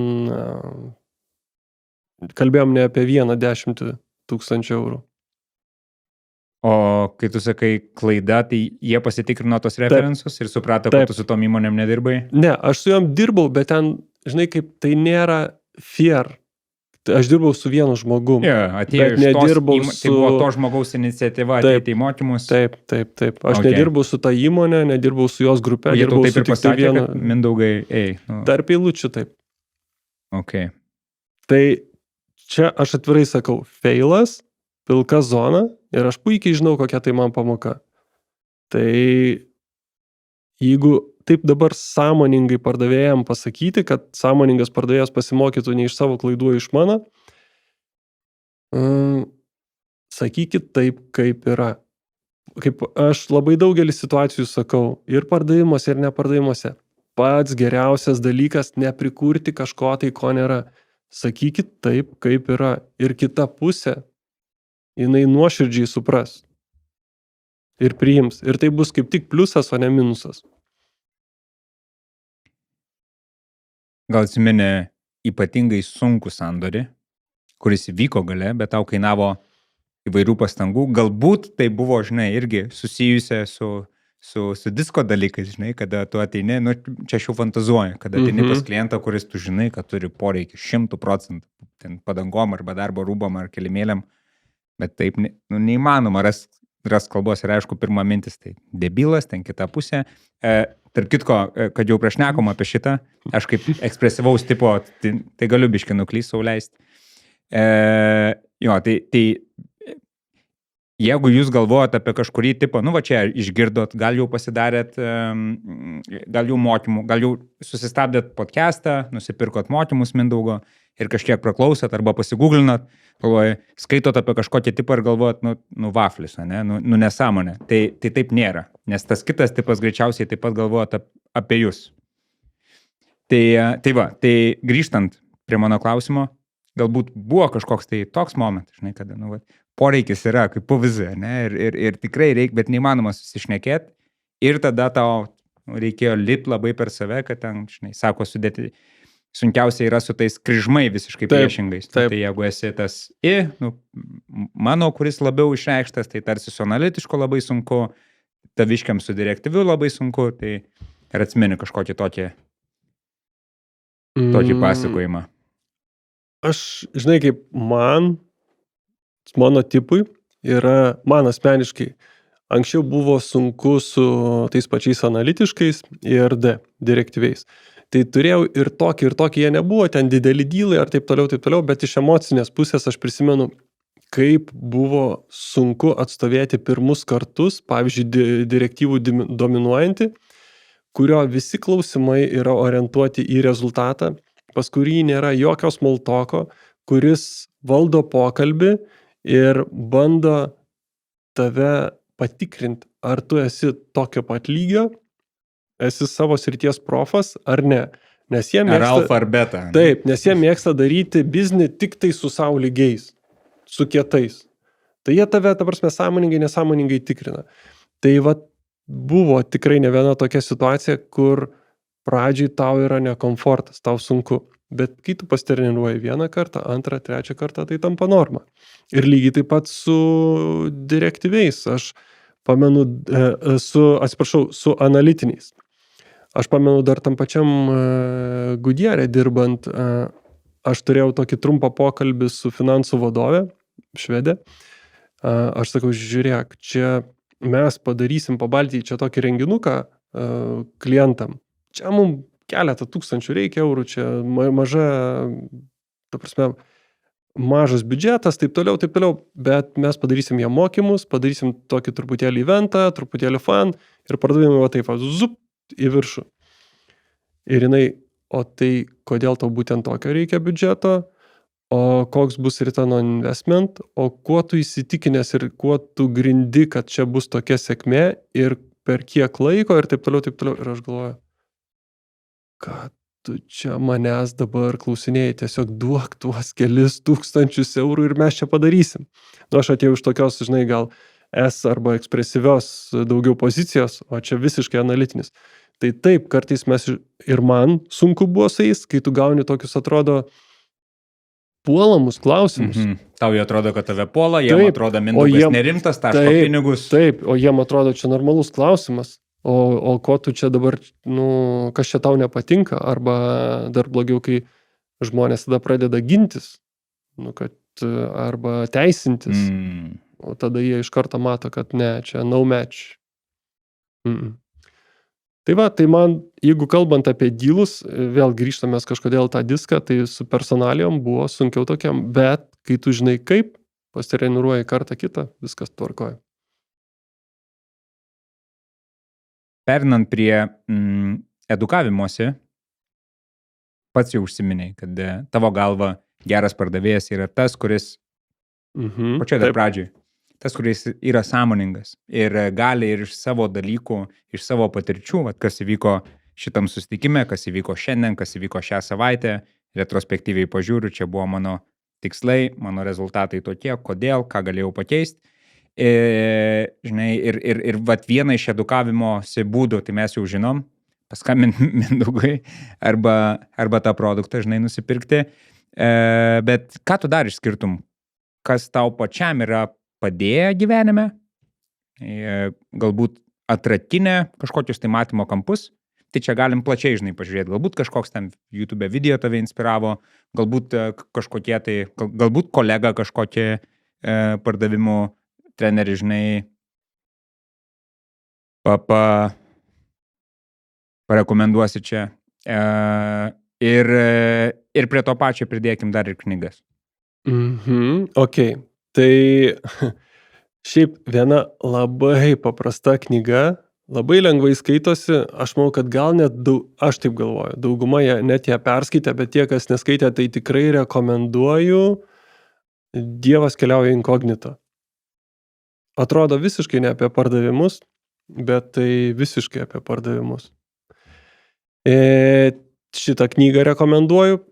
Kas man patinka ir ką aš karts nuo karto paklausau, tai ir jo knygas skaitau, Brian Tracy, kad ir va ta pati pardavimų psichologija, toks visiškai basic dalykas, bet tikrai rekomenduojamas. Ir jo YouTube ar kitose platformose irgi pakankamai reelsų.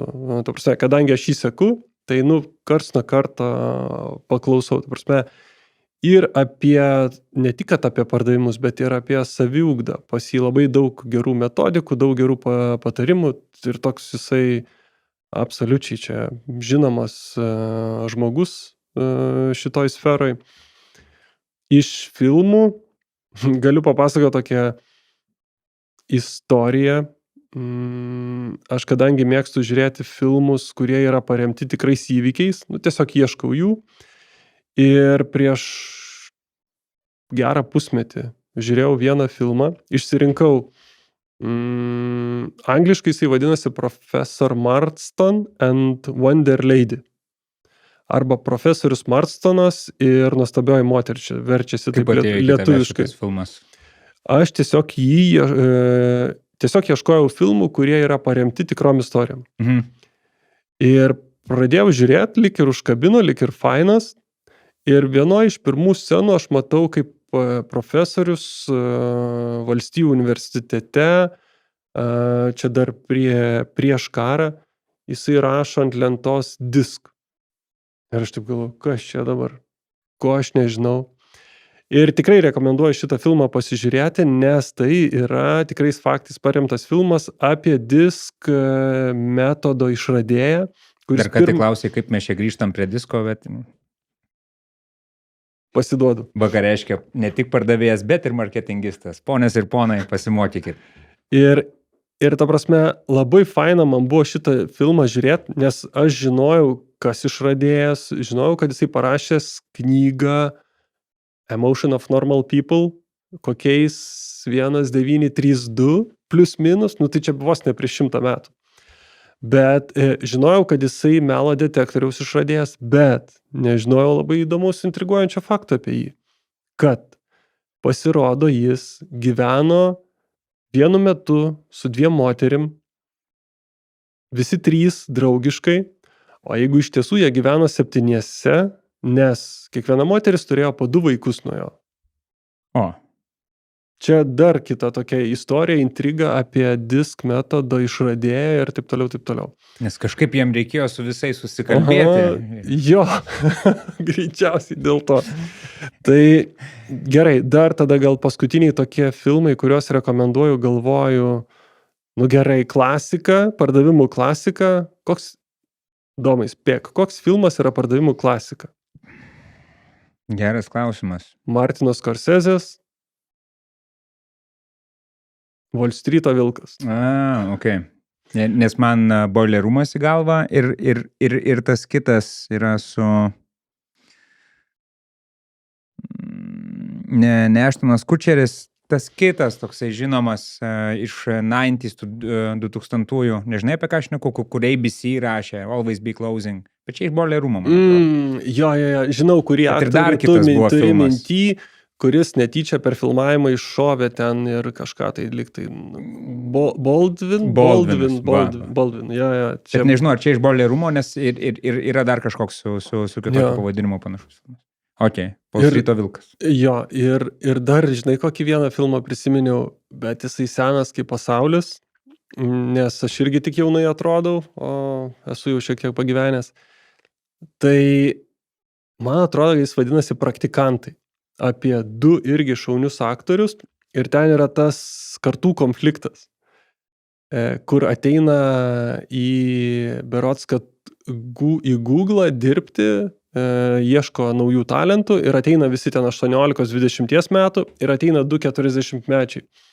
Man jisai labai patiko, dėl to, kad aš ten matau tą kartų konfliktą, nors jisai jau sąlyginai senas, tas filmas, spėjau, kad kokį gal bus 20 metų jam, bet, man labai jisai suvaibino, tai iš pardavimų pusės ten irgi gera tokia komedija.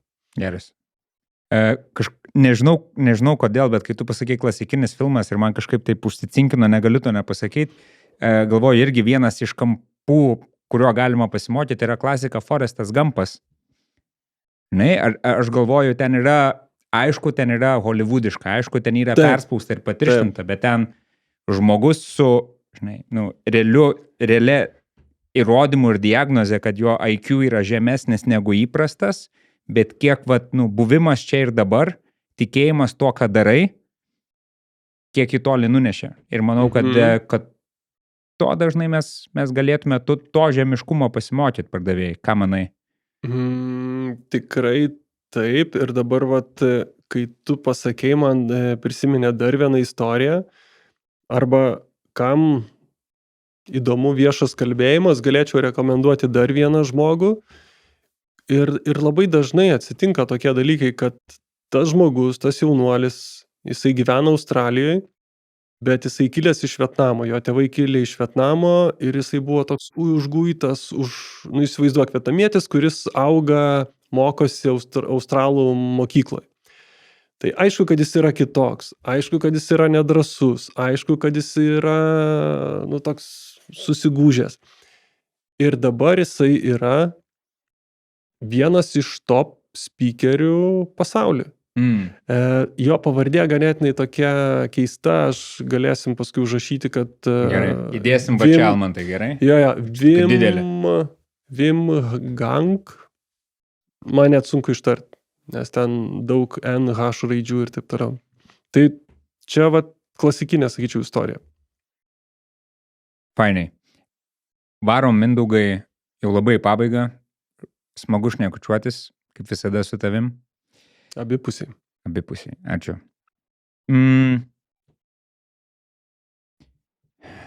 Žinai, tarsi neturim daug laiko, bet ir šitą temą sunkiai gaunasi taip, paviršium paliesti, bet gal išeis bent truputį prisilies prie jos. Kiekvieną epizodą miniu tą patį ir man atrodo yra svarbu tą vis kartot, nes tiek kiek konotacija, kad pardavėjai įgrūdėjai dar yra, taip, tiek ir konotacija pardavėjose, kuriuos aš sutinku, žinai, kad pripažinti pralaimėjimą yra šūdas, kalbėti apie jausmus yra šūdas, eit pas terapiją iš vis vaflis, aš tirštinu, bet tai dar yra. Prie ko vedu, tai yra psichologinė sveikata, emocinė sveikata bendraja prasme. Žinai, tai tu kaip jau daug patyręs, nenoriu sakyti senstelėjęs, gražesnį žodį panaudojau, kaip daugiau patyręs pardavėjas. Tu pardavimuose esi 30 plus metų. Aš galvoju, kad gal nėra 30, bet gal gal nėra. Dar trūksta kokių profesionalių. Bet netame esmė. Bet eilę metų pardavimų ir matei daug kalną pardavėjų aplinkui. Žinai, tai lemba, ar svarbu ta emocinė sveikata? Tai čia pirmas klausimas ir antras, kaip jos rūpestis arba nerūpestis jie pasireiškia tavo gyvenime. Ar turi kažkokius, žinai, protokolus, ar turi kažkokios tai taisyklės, tiek miegoti, tiek sportuoti.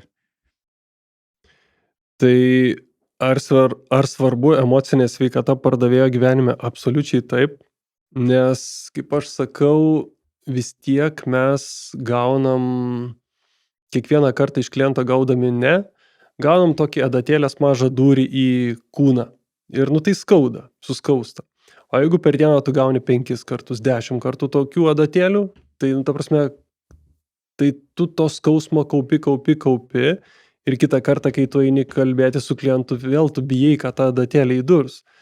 Tai kaip su tuo tvarkytis, čia yra labai labai svarbu ir per mokymus aš irgi apie tai kalbu, kiek yra daug pardavimų psichologijos ir kaip aš galiu padėti savo.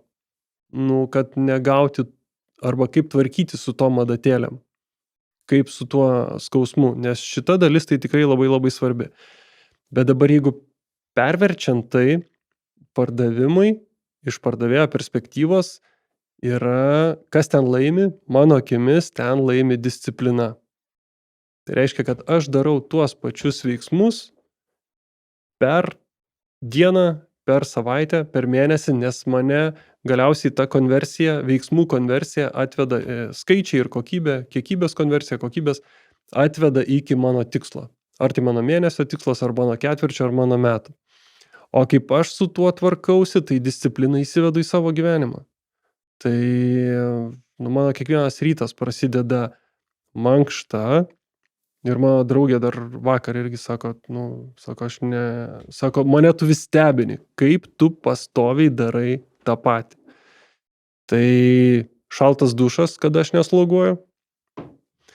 Tada, aišku, ta pusryčių rutina, taip toliau. Ir tada pradėti darbą tuo pačiu metu, baigti darbą tuo pačiu metu.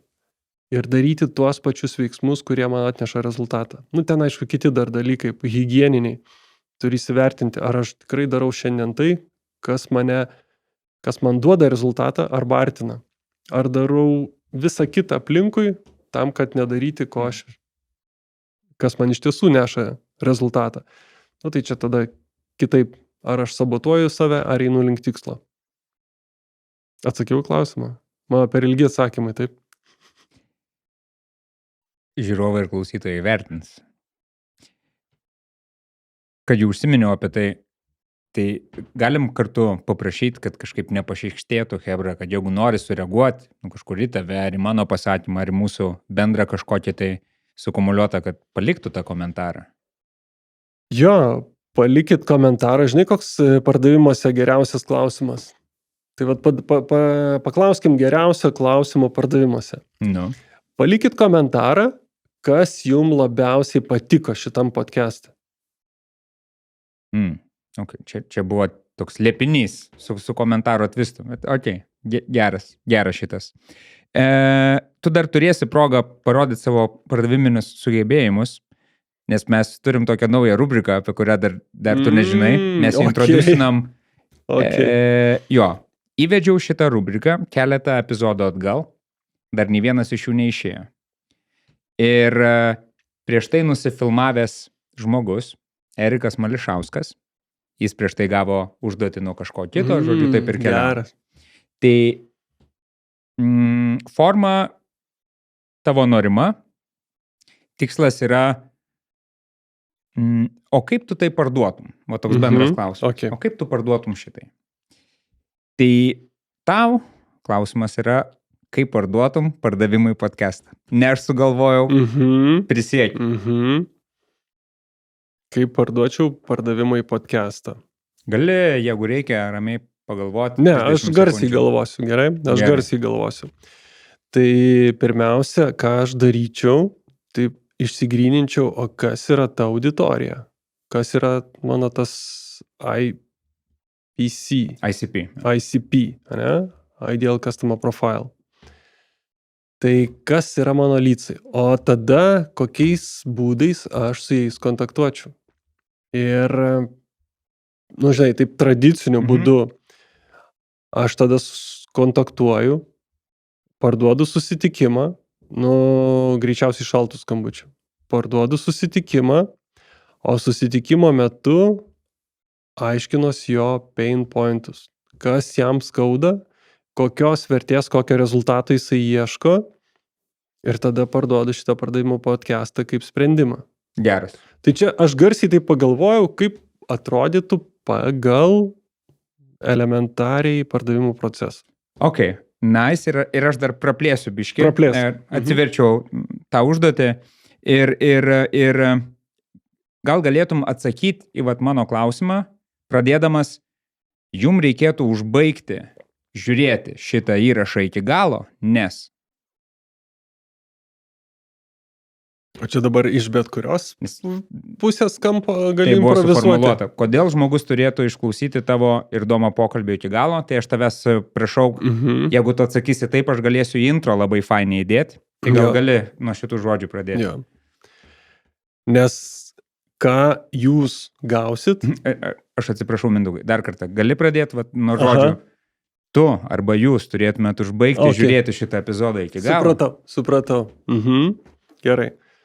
Tu turi užbaigti žiūrėti šitą pardavimų podcast'o epizodą iki pat galo, nes išsineši kaip minimum vieną dalyką, kurį iš karto kitą dieną panaudosi praktiškai ir pamatysi, kad tai veikia ir tau padeda pasiekti geresnį rezultatą. Bum, fantastika. Tiko? Manau, kad tikrai taip.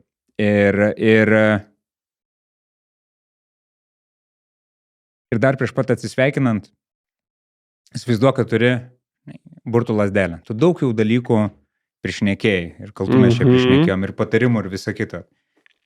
Pamoji tą lazdelę ir tai vyksta. Tai yra visi pardavėjai, ar tai pradeda tai daryti, ar pradeda to nedaryti, ar pradeda taip elgtis, bet su kokiu palinkėjimu tu tą lazdelę motum.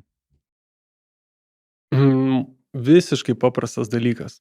Paprastas, elementarus dalykas, kas kiekvienam pardavėjui atneštų vertę ir naudą. Jokių pasiūlymų neteikti, o gebėti užduoti klausimus ir uždavinėti klausimus. Klausti. Tai pardavėjas tas, kuris klausia gerus klausimus, profesionalius klausimus, nes tada aš, klientas, žinau, kad čia yra apie mane šitas pokalbis, kad tai yra man ieškomas sprendimas, kad tai yra man vertė ir kad nuoširdžiai domimasi manimi, o nesiūloma kažko tai, ko man gal nebūtinai reikia, arba matyt tai. Tai klausti, nesiūlyti, kol jūs nežinot, ko reikia. Ir dar tu turi tą magišką formulę, kiek pardavėjas turėtų klausyti ir kiek turėtų šnekėtis. Jo, čia Pareto dėsnis. Tai aišku, per tam tikras fazes čia reikėtų užakcentuoti. Pavyzdžiui, per tą patį discovery, ne? Tai pardavėjas turėtų kalbėti 20%, 80% turėtų kalbėti klientas. Nes pardavėjas tas, kuris klausia, o klientas tas, kuris jam pasakoja. Jeigu kalbam apie pasiūlymo pateikimą, taip, ten kitaip. Bet daugiau kalba klientas, mažiau pardavėjas. Labai tikiuosi, kad daugumą jūsų išgirsit ne tik tai, bet ir kalną dalykų, kuriuos čia Mindaugas prisidalino, pripasakojo. Tai klausyk. Beveik 2 valandos. Ačiū tau už laiką ir energiją, kurią skiriai. Ir iki kitų. Ačiū, Domai, tau. Kaip aš tau ir sakiau, darai labai prasmingą dalyką, labai fainą ir nuoširdžiai aš už tave džiaugiuosi ir nuoširdžiai matydamas tavo augimą, man faina.